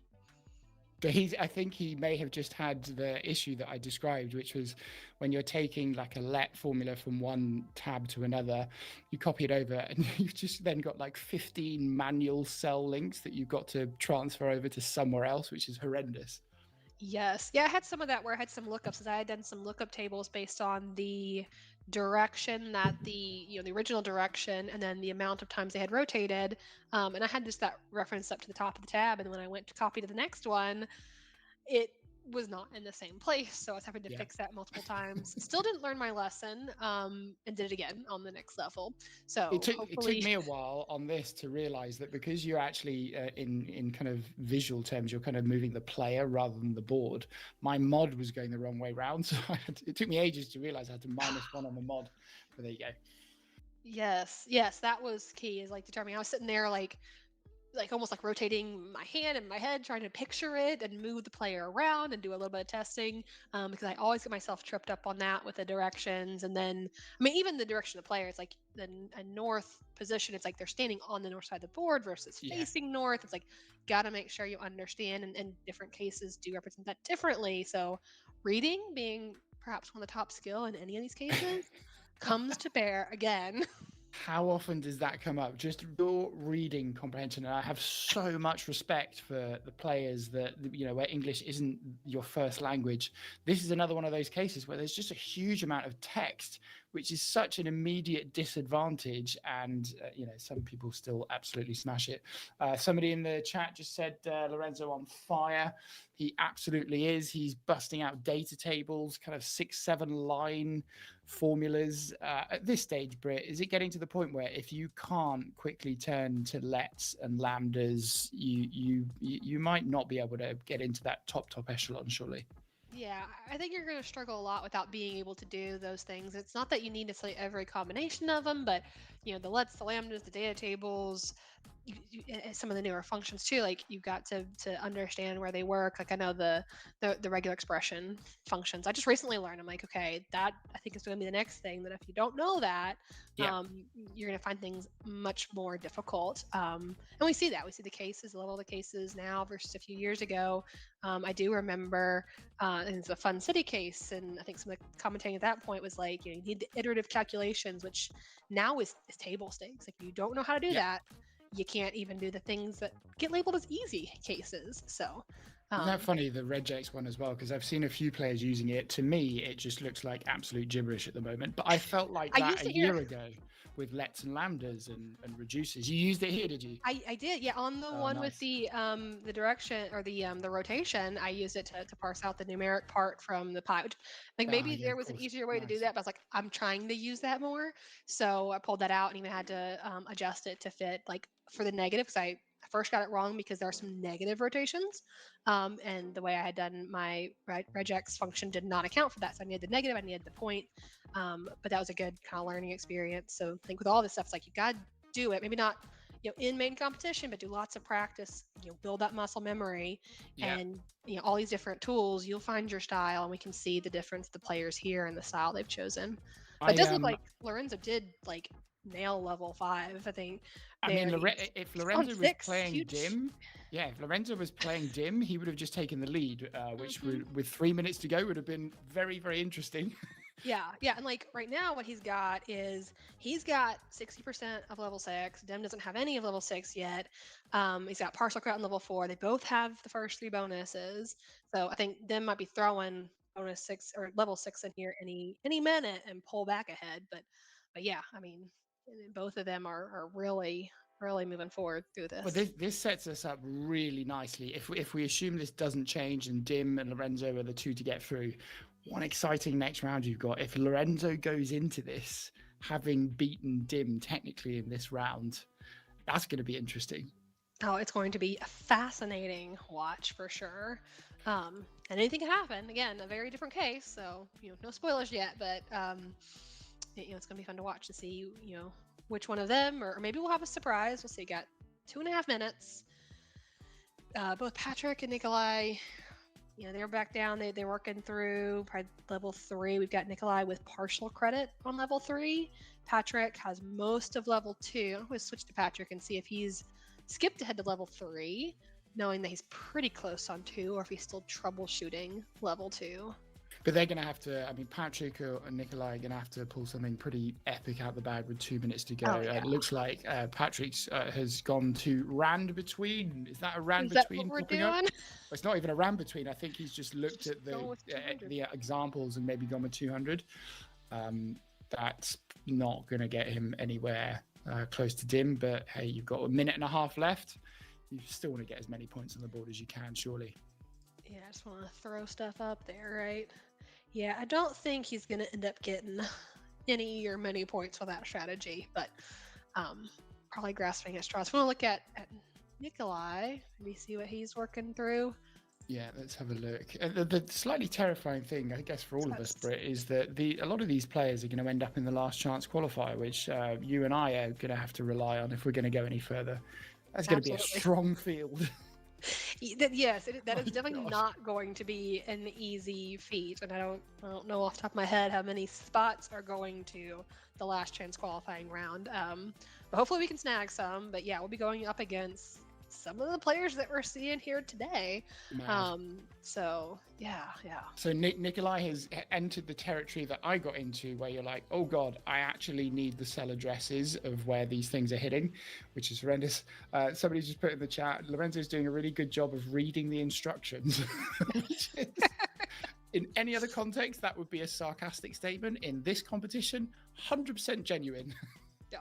But it looks like Lorenzo he's got that 60% on level 6, and he's gotten a few points for level 7 on the board. So he is jumping right ahead, trying to get that multiplayer and extra throw dynamic to work. But looks like he's still a ways away, only the 5%, or maybe he threw some random numbers in.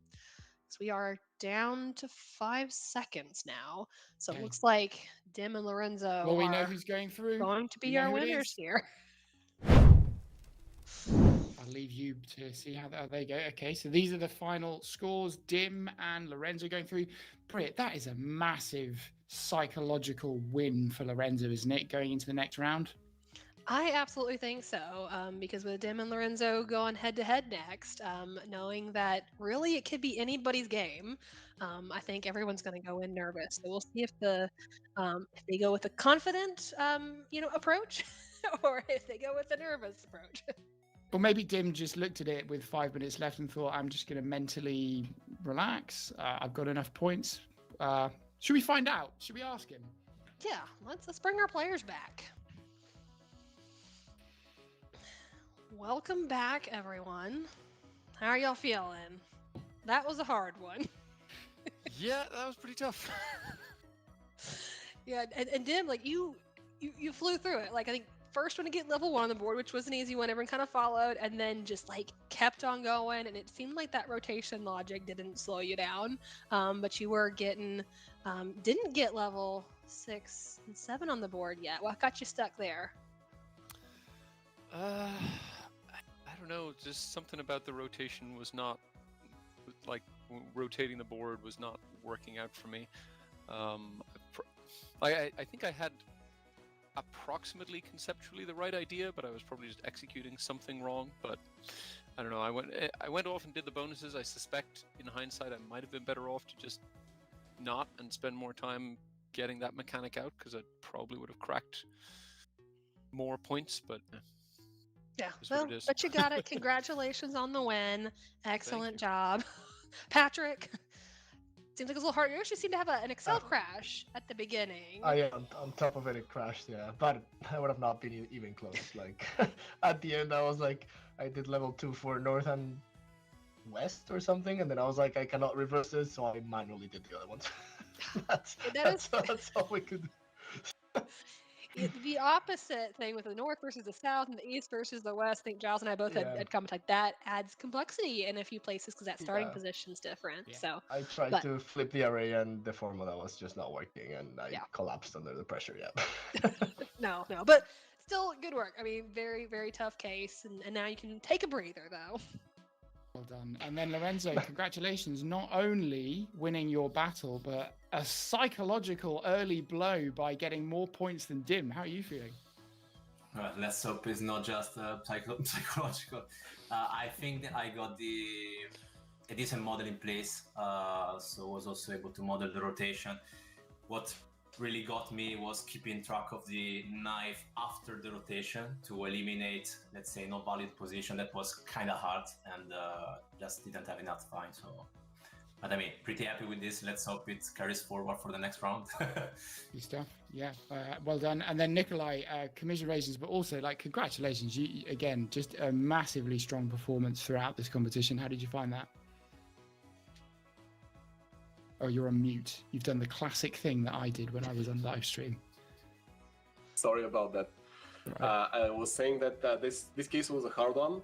I got stuck on level 3 and could not get it at 100% till the end. I spent all of my time trying to fix it, solved some bonus questions.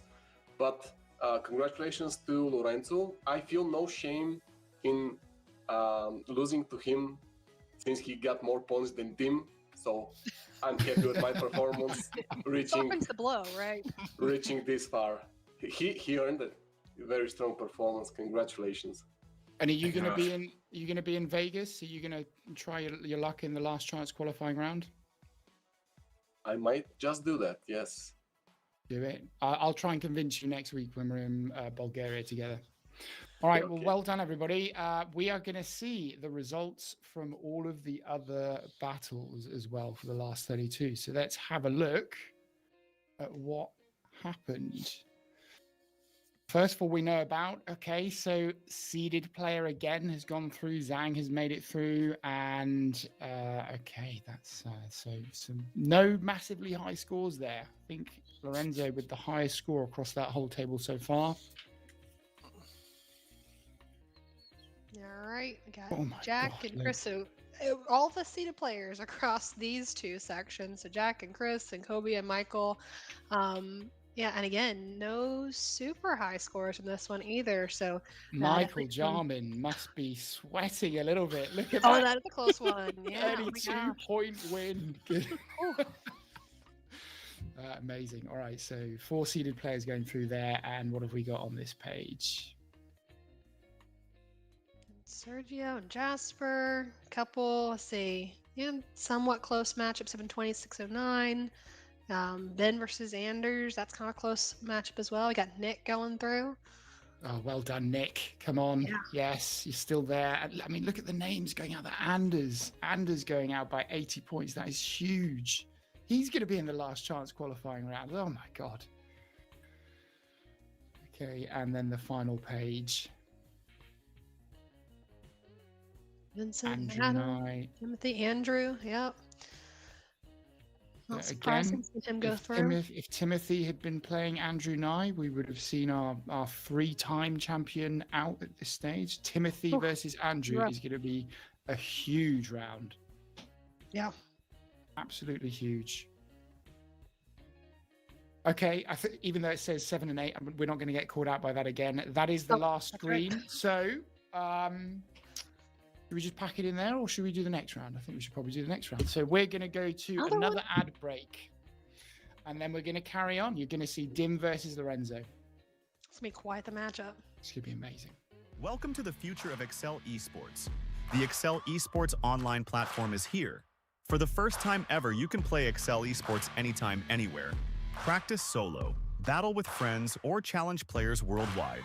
Dive into legendary Excel Esports cases, from epic collabs to fan-favorite puzzles. Track your progress, climb the leaderboards, and level up your skills. This is your arena. Sign up today at playexcelesports.com.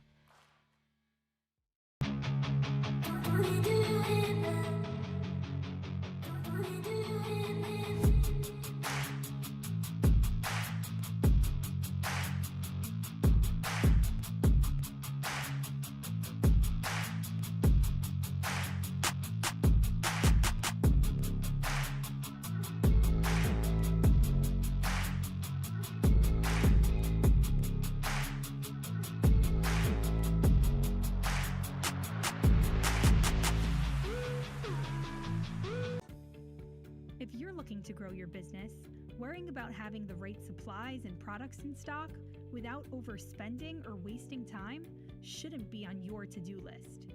Order.co provides the easiest way to purchase and pay for everything your business needs, keeping operations running smoothly and your team focused on what matters most.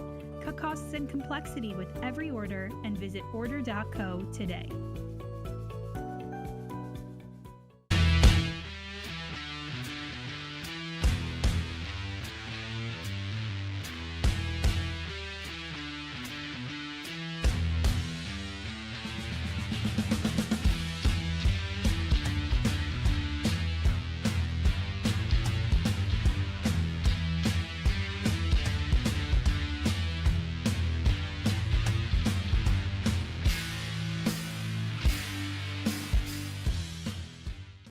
The CFA program is your pathway to becoming a globally recognized investment professional.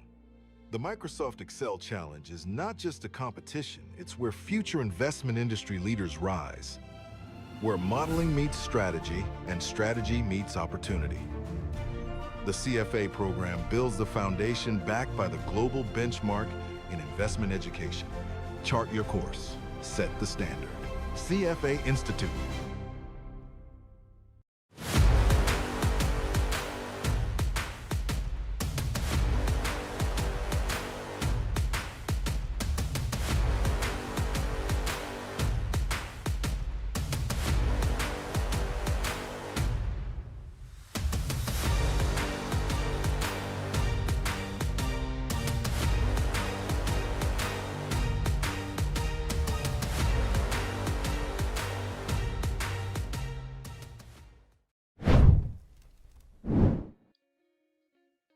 All right, welcome back. We are on to our final round of the day, the last round before Vegas. One more case. You just spent an hour back and forth doing cases, so hopefully you're ready for just one more. Dim, how are you feeling going to this last one? Oh, I think we're on mute. You're on mute, by the way. It's always got to be somebody. It's always got to be somebody. Yeah, losing the last case to Lorenzo was not the inspiration I needed just now. So yeah, nerves are high. You won the first But, one hey, though, so this is could further be than I anything. usually make it. So Well, that's good. That's something. I can't wait. Okay, Lorenzo, how you feeling? You ready? Excited. It's a privilege to be the last man standing between Dim and the last 8, so I'm really happy with this result. Let's see how it goes. Nice one. All right, well, I think we're all looking forward to it. We're going to take a look at the case animation video, and then we'll be back. We are glad to present you the case. It's probably a crab, designed by Nick Boberg from New Zealand. You are at the seashore hunting for crabs. Crabs like to hide under rocks, as do other types of marine life. The probability of finding a species of marine life under a given rock varies based on the tide. The tide cycles are 2 times 6.5 hours long, from high tide to low tide, and back to high tide again. The probability of finding marine life in between tides is linear, based on the respective probabilities for high tide and low tide.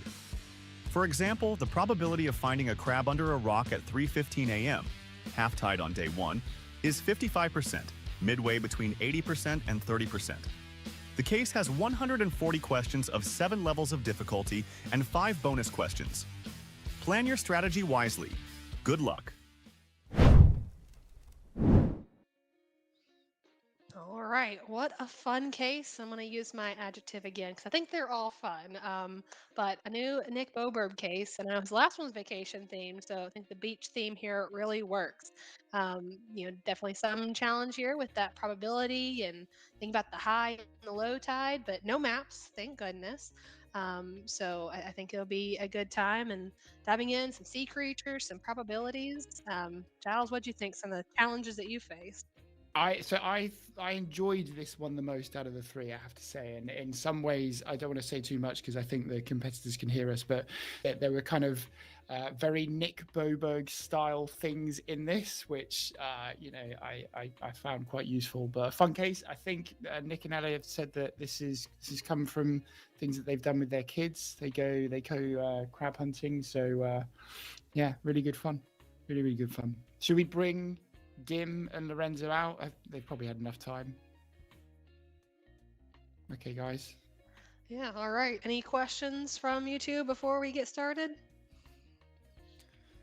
let's go. All good. No, let's do All it. good. All right, Giles, you Britt, do the countdown? you do it. You I'll do it. the We'll count. swap it around. Yeah. All right. All right. We will go in 3, 2, 1. Get to modeling. Oh, I like it. Good addition. In the chat, everybody, who are we rooting for in the YouTube chat? Give a shout out to your I was going to say preferred player. That sounds a bit harsh, but who are you rooting for? Yeah, they're both such good players. I know we'll get to see both of them in Vegas because they will be in the rounds. Of course, that last 8, making it to last 8, will get them further along. But both of them will be there, so I'll be excited to see them on the stage. Where should we go? Should we go to Dim? He's just put 30 points on the board. I can see him He waits throwing their out some time. products. So again, this is a case that goes into probabilities. So Britt, when I saw this, I immediately thought back to Nick's Iron Man case, where I made a crucial mistake in not just building out every mile or kilometer of the race. So for me, my approach on this was to build out every minute of the 24, 36-hour sequence or whatever it was.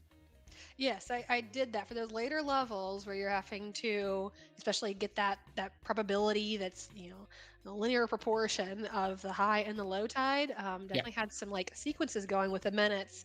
Honestly, and probably embarrassingly, I never get into time or dates in Excel and the math on them. I don't know why I struggle with it so much, but I know I paused for just a second trying to figure out getting the time, because like one of the early levels, you're trying to figure out how many minutes after high tide are you, which is a critical piece of logic that you need for all of the future ones. Completely, absolutely right. And I actually, it was a video from Hayden Wiseman that stuck in my head, where he kept drilling home the point about the conversion. It's kind of times 60 times 24. I still had to like trial and error it a few times, but eventually I got to the point where I said, okay, so a minute and 9 seconds is, or what is it, like an hour and 9 minutes? How do you convert that into minutes? But yeah, yes, it can be know, tricky. Divide and then multiply. I'm like, but it's just math and just Excel. This should not be complicated.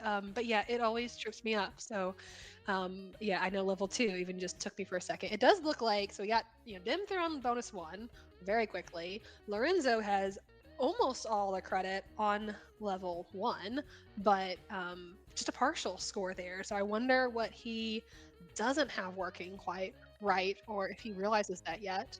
But it looks like Dim is now moving to level 1 after hitting some of the bonuses. Yeah, so I think I saw, when we had both screens up, I saw Dim using product, which was kind of the route I ended up going down, where you kind of multiply the probabilities out. So in theory, level 1 shouldn't be too bad. That's really, maybe we should go over to Lorenzo and have a look at his screen, see if we can figure it out. Yeah, again, that must be so annoying. What is that, 95% complete? Yeah, it is so close. He looks like he's moved on to level 2, so I don't know if whatever he's got wrong. Has he just not put it on the final line? If you look at the top left of his screen, has he not just missed copying it down to the bottom row? Or am I going mad? Oh, did he not copy in one row? Well, that'll be an easy fix. So if he realizes that, I mean, A, you can get those points back, but B, it's not going to mess up what he's doing for level 2. So level 1 is like just looking up the sea creature, getting the probabilities, starting to get this dynamic of you got multiple creatures you're looking for. Level 2 is when you start getting that time. So those two pieces, they work together for all those future levels. So once he's got these two, he should be able to just jump onto level 3 pretty quickly. It looks like he does. He's got full credit on level 2 now. So he's on level 3. I just saw when he went over to the esports platform, he didn't have an answer in the bottom cell for level 1. So hopefully he will just spot that at some point and plug it in. Yeah. If he gets to the end, he's like 4 points behind him. He'll figure out what that is. So it looks like he's got that, and then Dim's got 200 points on the board. So he's got 3 bonuses. He's got level 1, so he's probably working through that time piece as well. Looks like Lorenzo has switched over to his like data table approach to be able to work through all the situations. Level 3 is you've got a certain time and you need to find the probability of finding a crab. And so you're starting to look at the tables of like, when is the next low tide, how far into that are we, and then do that linear combination. But this is where, for me, I think because I had my scars of the Iron Man case still in my head, I was thinking, oh God, I'm going to immediately just, by row, get every minute of the day listed out, which I don't think we've seen either player do. This is another tactic that I really like that a lot of the top players do. You just screenshot the actual instructions and put it over on your other tab, which I never remember to do, but it makes so much sense. Yeah, I've done a lot of this. I could copy and paste them over, but I like the screenshot, so I might start doing that because that might actually be quicker.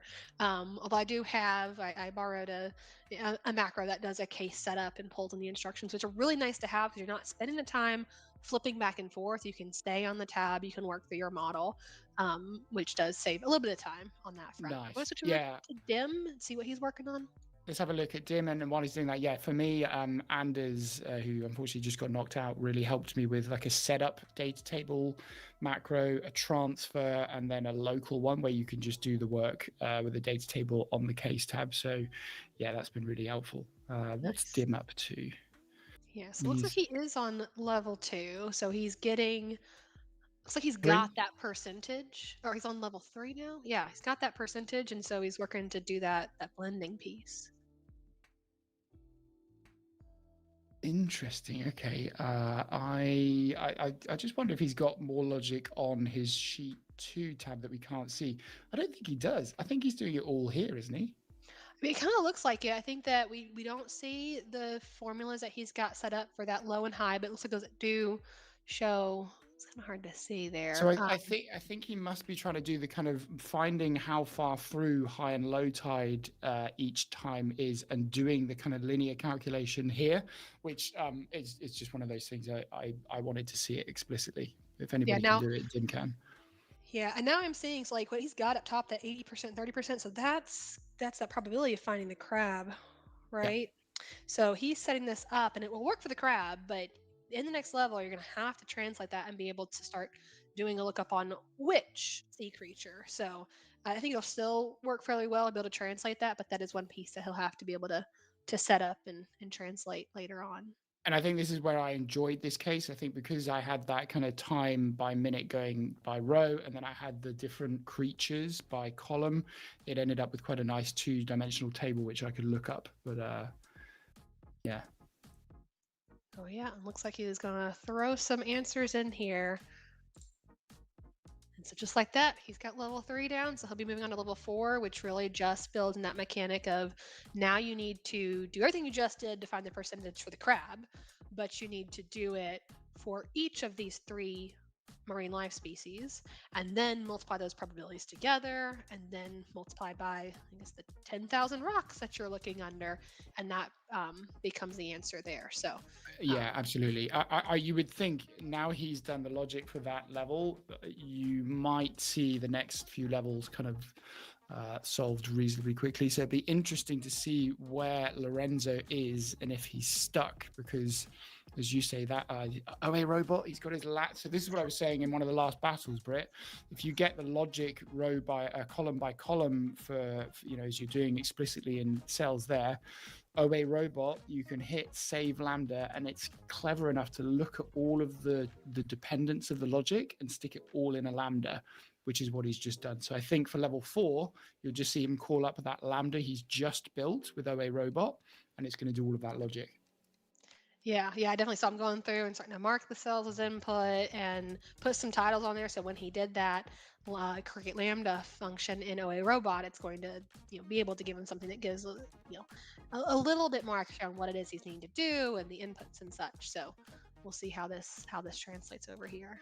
Yeah, so level 4 we said kind of builds on level 3, where you've now got multiple creatures that you have to kind of work the numbers on. Level 5 then has some creatures. I don't know if you found this, but I didn't do the classic skill we've talked about of reading the question properly. So I solved it and didn't realize you actually had to put the probability of not finding the things that weren't listed, and that took me a few minutes. Yes. Yeah, I did see that and going through. I think after I'd thrown some numbers down, I was like, oh, I got to translate that. So it's like, okay, the way I'd set mine up is it calculated the probability for each of the 6 sea creatures. So I could throw a 1 minus and then do my multiplication on it. But if you had built that into the lambda, then you're going to have to spend some time kind of going back and revising that lambda to make it work. Yeah. So yeah, so it looks like Dim's working through the lambda. If I want to switch over to Lorenzo and see what he's working on, because he hasn't moved his score very much. So it looks like he's trying to sort of figure out this L3 logic. Yeah, and like, I mean, for me, the fact you've got somebody like Dim who's now completely across OA robot, that is another huge advantage between the bracket of tops. Dim can do all of that logic in the case tab, column by column, and just immediately wrap that up into a lambda. If Lorenzo wants to do the same thing without the use of OA, he's going to have to transfer any logic he's got here probably onto a new tab with another data table setup. Yeah, and it's like all the steps are doable, but OA robot does make it help go a little bit faster. It's another one where I know I need to do some catch up, but been trying to use it more and more. Yeah, me too. He did just like slip into that with such ease, and yeah, creating that lambda was just a non-issue, and then can use it. Although he was doing some troubleshooting, so Well, I guess it helps you avoid all the manual cell changes. If you copy over a big nasty let into a new tab, you've got to manually change all the cell references. If you've pre-built that into a Lambda, you just got to plug the parameter inputs in and you're off. Yes. Yes, it can be super helpful. You have to watch sometimes for, like, based on how you've built it, will it accept a range of inputs versus a single cell? And sometimes when you're creating lambdas outside of the competition, you've got more time to troubleshoot and, get that working properly in the moment. You're probably not creating things of the best structure necessarily. So you may have some limitations on how well it copies to, like, ranges or different places, but can still be super helpful for getting across to other tabs or, changing one or two inputs. Yeah, like Lorenzo's totally got agree. some Yeah, answers he's going got in. something. 4 points. He's 4 got it. points for level 3. Got And it. interestingly, again, so nobody's done, I guess, what I did, which was break it out by minute. So I'm guessing he's actually kind of got the times in for the high and low tie points, and he's doing some math in a cell to work out how far through the time is between two of those points to get the probability. But that's my guess. I can't quite see what he's doing cell by cell. He's got a bunch of columns across the top. I see in the early columns, he's got the times that correspond with the tide chart that we have. So high tide and low tide. And then it looks like he's probably doing some interim calculations to determine, how many minutes is it between each of those points. And so I see some calculations like which is the next one, which is the previous one, and then how many minutes away. And then it looks like there's ultimately a calculation of, the percentage of the way through that. Looks like his setup did translate well for the animals though, because I noticed he had that as an input in column AH there, it looks like. And that's the big change into this next level, is getting that to work. So his seems to have translated very well for that. Well, and actually, I think if you look at what he's doing, I don't even think he's worrying about, which makes total sense, by the way, he's not even worrying about kind of holding the integrity of the prior level answers. So I think he is just sticking with the same data table approach. He's tweaked the numbers on the left-hand side, so it's going to reference the next level, and he's just adding that logic on. So on the right-hand side, I think both of us just spotted in orange, those look like the animals or the creatures that he's now modeling out. Yep, and looks like he's got that now. Now he'll have to build in, of course, that multiplication of the probability. So he's got the final column is the final probability for one animal across 10,000 rocks. He's got to do that multiplication. Looks like he's got that down. So I think he's got that. That's a non-issue for him at all. Yeah, absolutely. With full points on level 3, I would expect this to be full points on level 4 in a minute when he takes this logic over, which is going to bring him close. But I think then, so what happens at level 5? So level 5 is, again, it's just another tweak. You've got multiple creatures, but you've got to factor in the probability of not finding others, which I think, again, if you just read the question properly, which is easier said than done, you'll be okay. Yeah, now it looks like he got partial credit on this, and I don't know if he noticed, but the last couple questions for level 4, you're not given 3 creatures, you're given 2. It's not a super difficult manipulation to make, but yeah, he's getting those errors. Looks like he did solve for it, so he's getting those errors on that third sea creature. So that should fix his points right there, and it did. Right. Okay. So he's going to be on to level 5. Okay. So let's take stock. Should we go back? I know there's only 2 players, but let's go back to the screen with both their scores and the breakdown on. Let's have a look at that very quickly. We have Dim on 560. Lorenzo is 125-ish points behind. Yeah, and the difference there is Dim, of course, has those first 3 bonus questions, and then Lorenzo has the 2 points off on level 1. There we go. So they're both working on level 5 right now. Dim's been on it for a little bit longer, so he might be closer to turning that around. Yeah, but I think if we look at that, once Lorenzo turns his attention to the bonuses, I think you could probably quickly get, bonuses 1 to 3, as we've seen Din do. So this is tight. Yeah, I mean, we still have 15 minutes left. They're already, 4 out of 7 levels. Of course, they do get more difficult, but I think that 5 and 6 do build. 7's kind of a different dynamic, and then those bonuses do follow the levels. Those last 2 bonuses do follow the levels pretty well. So we could come down to some perfect scores. Don't have time to see that. Yeah, you might be right. Well, we'll see. And that would be really interesting if that 5%, that one level that Lorenzo hasn't copied over, ends up affecting it. I can't imagine it would too much because he will spot that at some point. My God, look at that. Beast. My goodness, yeah. So, okay, so he is taking the approach. He's still working on the case tab. It looks like he's got the mechanic where he's got the percentages for each one. And now it looks like he's working through figuring out which animals are missing. So yeah, so if the animal is there, or he's doing the 1 minus. So Yeah. So I would imagine he's going to lambdify this, or essentially OA robot this at the end of this sequence. Really interesting how it changes your structural approach, because if you're confident you can OA robot lambda this at the end, doing all the logic to the right hand side makes perfect sense. If you don't get that last step over the line, you're potentially in a bit of trouble. it looks like he got it all working and calculated, and then his answer is a little bit different because he's getting 144 point something instead of 135. So he's close. He's got the pieces, and now he's trying to troubleshoot and figure out what went wrong. It's got to be the percentages, though, surely. So if you look, well, what's he got? So I'm looking at the true falses. True, false, false, false. I assume he's done that logic the right way around. Like the two trues are in the places of what I would expect a false to be. Has he got he did swap. He had his 1 minus percentage, and then he swapped it. So it looks like he did notice that was what was true versus false. So I don't know if something is wrong with the underlying percentages, but he's got a let formula in there to see, is he using his lambda from before? I wonder. I mean, if you look at that, what's he got? Just a whole bunch. I'm not sure I see any lambdas in there. That's just a whole bunch of nested. It's just a big function, yeah. Stuff, which is interesting. But he obviously thinks the issue is in that percentage logic. So, yeah, hopefully he can troubleshoot that out. Yeah, and I know at one point he had the percentages showing, so I couldn't tell if any of them looked like they were wrong or off, but I don't know if it's something from translating his logic from level 4. Lorenzo's just taken the lead. So Lorenzo has jumped ahead. Lorenzo is 36 points ahead. Let's go over to Lorenzo. Should we have a look at what he's doing? He just got level 5. This is what we wanted. 100%. This is what we wanted from this battle. Oh, this is going to be great. Okay, so Lorenzo, he was able to translate his level 4 logic apparently a lot easier than Dim was. And so that proved out well. That's great. And Lorenzo, I mean, I'm assuming he's aware of the scores. He's got to be looking at this thinking like, oh, God, just stay calm. 12 minutes. Just keep going. Come on.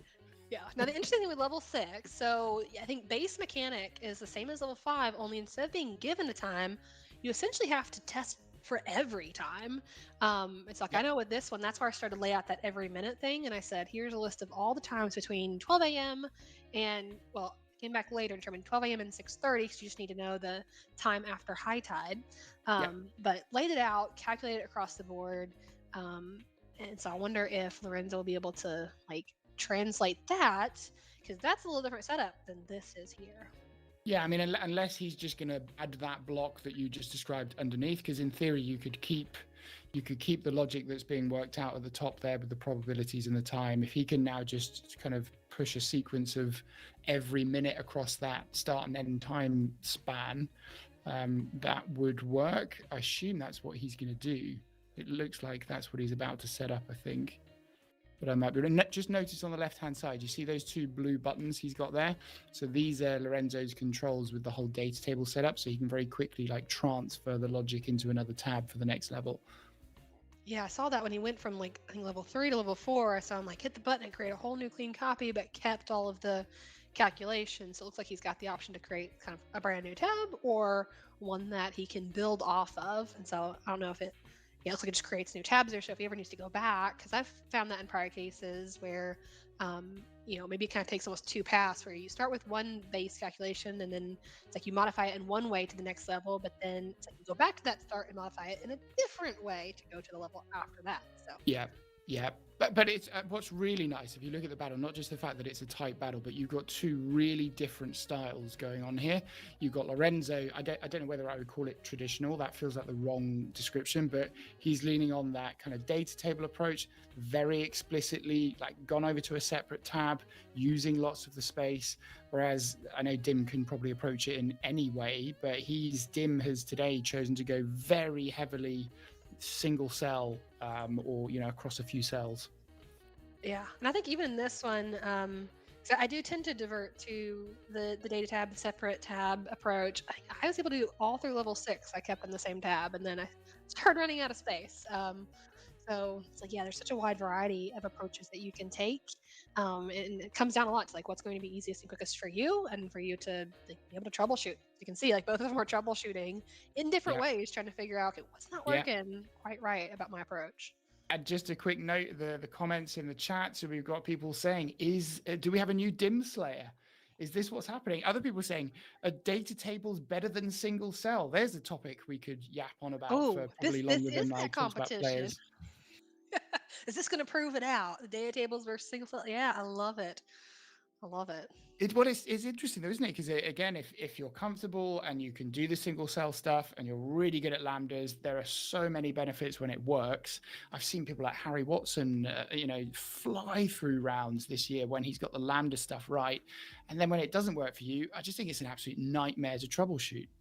Yeah, especially if you have to then like translate, go to a new tab and break it apart to try to figure out where you are. Like that can end up taking more time. So it looks like Lorenzo's setup. So it looks like what he's got going across the top might be the minutes after high tide, and he's running that through the data table. Is that what he's doing here? Oh, I mean, I can't quite see, but it's a 2D data table. So you reckon that's with every minute across the column? That's going to be a hell of a data table.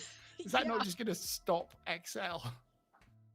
Yeah, I didn't even know that you could set it up this way. So this is like a whole brand new thing. He's got something. So it's either a two. I couldn't see actually. It's either a 2D data table or it will be a single direction data table, but with multiple outputs, which you can do. But I couldn't quite see which one it is. Maybe people. Yeah, the multiple outputs help. That's how I approach like levels or the bonuses. The last 2 bonuses is adding on to the data table.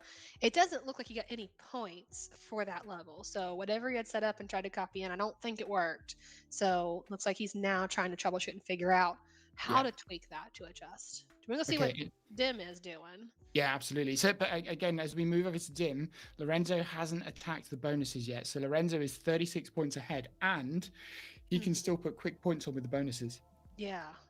So probably at this point, I think he's close to getting level 6. Probably spend a little bit more time there, but may need to think about when he should switch over and like for protection and get those extra bonus points. Look at this. Dim is still trying to sort through like what is going on with this one, which is just incredibly frustrating. It's like, and then it's the pressure and the time. So he's on. I'm just gonna have a look at level 5's question. So essentially from the last time we looked here and he was troubleshooting the issue, I think he's basically in the same spot, right? He still hasn't solved that issue. Yeah, it looks like he's outputting in different ways to sort of figure out, like right now, seems to be outputting those final percentages and trying to figure out which of those is right or wrong. I don't know if that, to the left there is our like time, through the period from high to low. Oh, it looks like he's copied in those high and low probabilities right above the table, make it easier to reference. Yeah. Oh God, it's so tricky. And I think Lorenzo's just put more points. Should we go back over to Lorenzo? He did. He's got. So I don't know whether he's gone to bonuses. So Lorenzo, I think will start putting on a few more points if he's going to hit the bonuses. He's on bonus 2. See if he got it right. Yeah, so he's noticed that Dim has those. Probably does see they're pretty easy to grab. But of course, he is going to run into like once you get through bonus 3. You can't do the next bonuses until you solve level 6. So he's gonna have to flip back. I wonder if he's noticed, the 4 points missing on level 1. Not that that may not make a difference unless everybody gets just saving that for the last 10 seconds, just in case it's close. If like that was just enough to like get it. But technically, if they both end up with a tie and Dim got to the score before Lorenzo, like that could be the tiebreaker too, is putting those 4 points on last. And also there's just so much admin to think through if Lorenzo does win. We need to get new pirate hats. There's so much that we've got to do for Vegas to get ready for the next Dim Slayer, whilst also propping up our absolute legend of the community, Dim, so that he's on top form for Vegas as well. Oh yes, it's going to be quite an adventure. So it looks like Lorenzo's got, so he's got all 3 bonuses. He's got, still like all 3 level 5 except for those 4 points. He's coming back now. And he's trying a random answer. Okay, so he's gonna put something on the board. Why not? But also, what are we on? We're on 4.5 minutes left. We've got people in the chat saying, just fix that last You'll cell, get it. Lorenzo. You'll get it. Well, there is that. Now he's trying different numbers. Like, can he get any more? I don't think that any of those are the answers. They're kind of spread out, at least the ones that I got. So that's really interesting. So he's turned to essentially getting guesses in. Maybe he's just doing that as a tactic, but he'll go back to level 6 in a minute. But I would have thought if you've got level 5, level 6 in theory wouldn't be impossible to do in 4 minutes. I say that confidently, not being Lorenzo or Dim. I mean, I feel like he was so close. Maybe just like his approach, but I mean, at least getting to the point of. Oh my God, Dim's back. Okay, 16 points, 3 minutes left. Oh my. Let's Okay, go so to I mean, Dim. We've got to go got to Dim. to get level 6. But I mean, Dim's setup, maybe it will translate a little bit better than whatever problems Lorenzo is facing. Absolutely. Let's go back over to Dim. 3.5 minutes left. 16 points in it. Yeah. Dim's heard us chatting. He heard it through the ether. He was like, we've got to make more hats. He's like, not today, guys. I'm not having that again. Oh my goodness. Lorenzo did get, with his guesses, he's got 5% on level 6 and 7. So it would be hilarious if that was enough to like maintain that lead. But okay, so we got. Let's go back to Dim. Let's have a look at Dim's screen. I thought he was going manual for a minute there, but I don't think he is. Let's go back to Dim. Move too quickly. Yeah. Okay, so yeah, for level 6, that's where we've got to get into like that each minute after. So depending on his setup, that may or may not be doable in the next 2.5 minutes. You can see the stress. I mean, he'll be aware of the scores. 16 points in it. I mean, at some stage, he's going to throw in some guesses as well. But this is exactly what we wanted from this round. I know. I mean, it's always exciting. Lorenzo's gone back. Lorenzo's just thrown loads of points on. So Lorenzo's taken like a 160-point lead. Yeah. So whatever he did, he just fixed and got. Let's go back to level Lorenzo. 6. So he's got 90% there. Yeah. Oh my goodness. Oh my goodness. Let's go back. Let's see Lorenzo. Let's see if we can see what he's doing. So what's he doing? He's just chilling now. He's fine. He's done. Yeah. Now what he may, I mean, he did end up getting most of level 6, but I will say level 7, kind of a different mechanic. It did not build directly off of level 6. It built off the prior logic, but you're only dealing with one species. So I found level 7 to actually be a little simpler than translating the logic for level 6. So I wonder if he's gonna like give that a go and see if he can get that to work. Yeah, and so in terms of his approach, he's just copied the logic over to a new tab, but he's killed the 2-dimensional block that he had.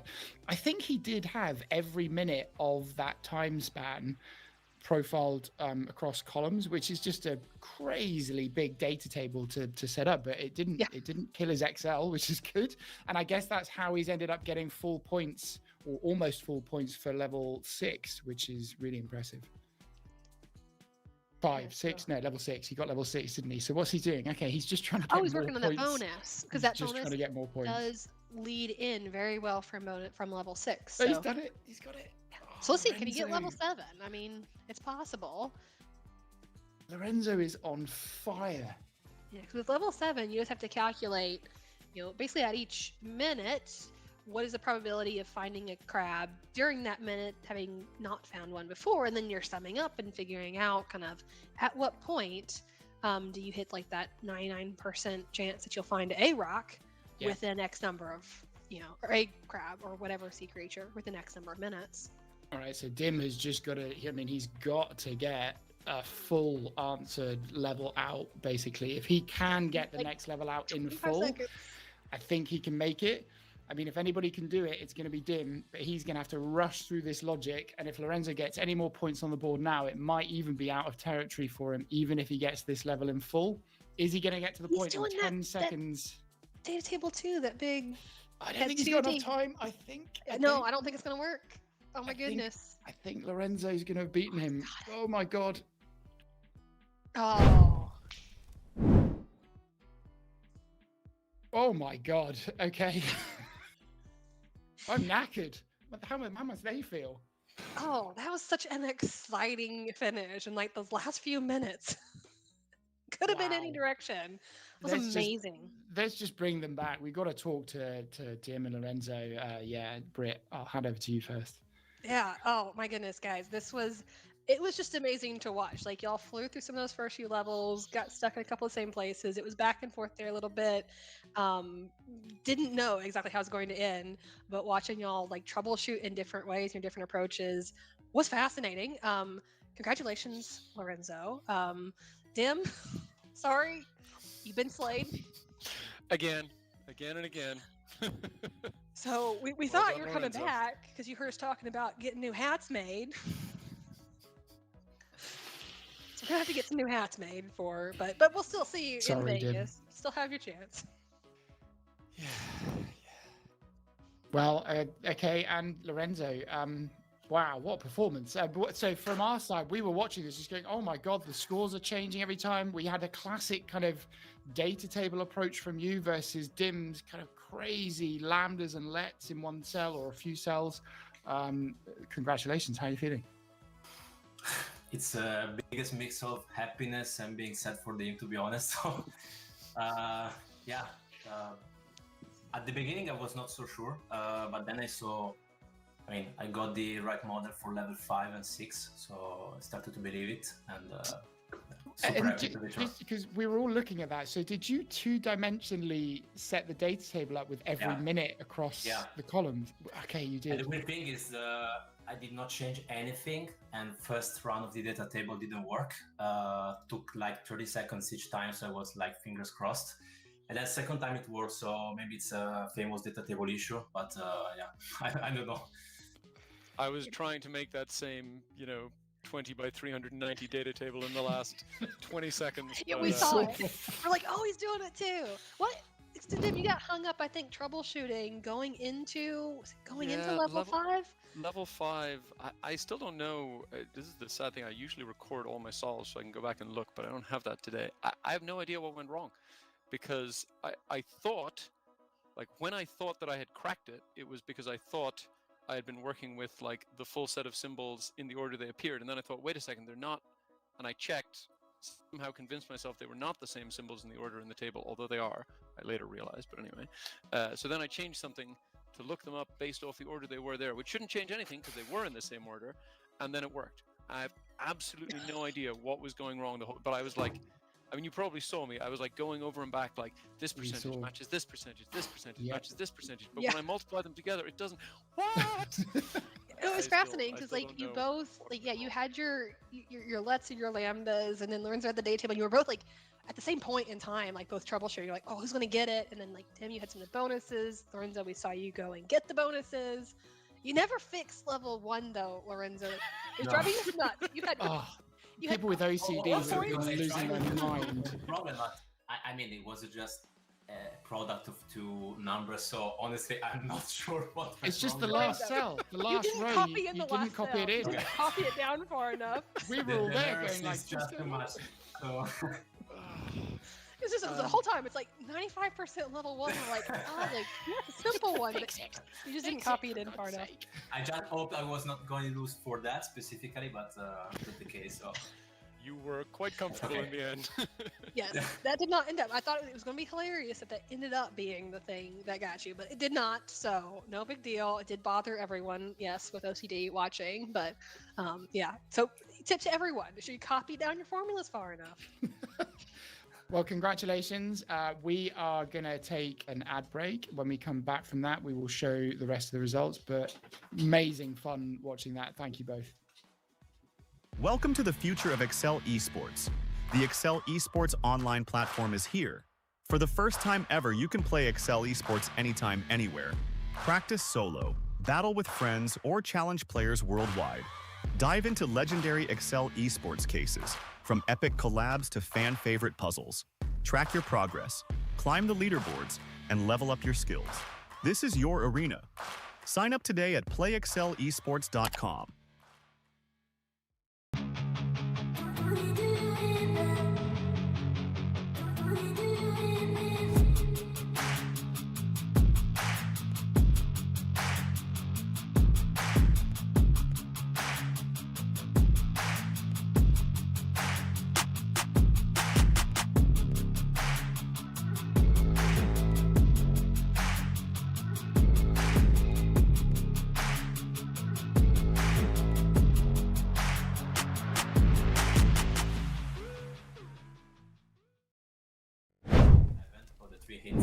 until I got them manually. So Everybody's still chatting about it here. I don't know if people can hear. We've got Dim and Lorenzo debating it all out. It's great. Okay, anyway, here are the rest of the results. So we have Lorenzo against Zhang. Okay, the seeded players got through there.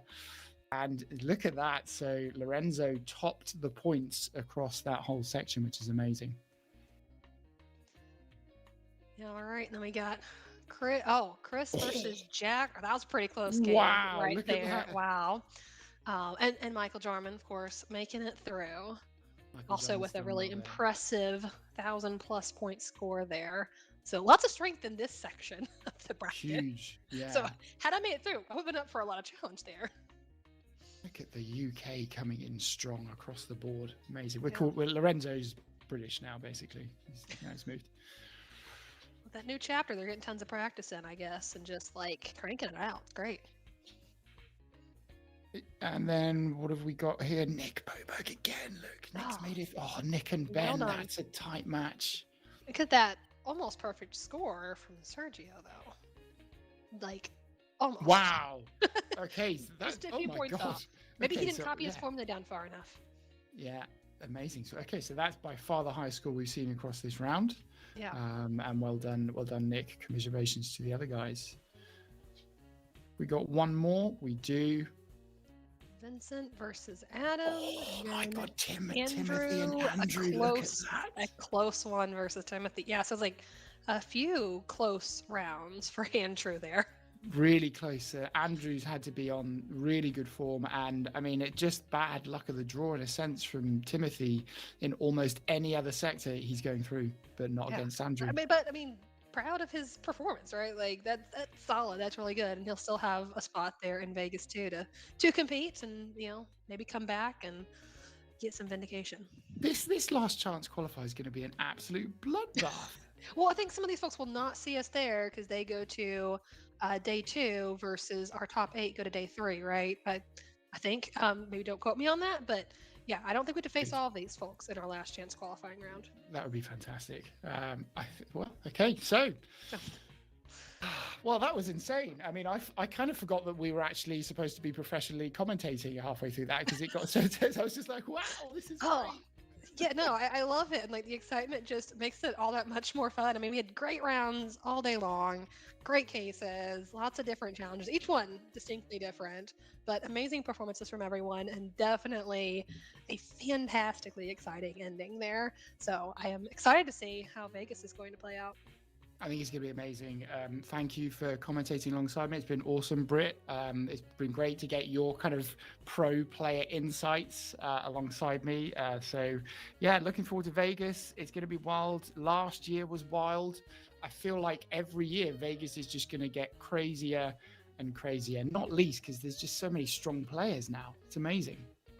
Yeah, no, I think it's going to be an exciting time, and I'll be excited to be there too and see everyone again in person. So hopefully a lot of folks will be able to come out and, if you have been eliminated, still jump in and, try for that last chance qualifying round. So try. I know Giles and I want to get through, but we'll take all the competition we can get. Absolutely. Well, I think on that note, we should probably say goodbye. So thank you to everybody that watched. Thank you to all of the competitors. That was, I'm exhausted just talking about that. The competitors must be knackered. And hopefully we will see lots and lots of you very soon in Vegas. Yeah. See everyone. Bye-bye.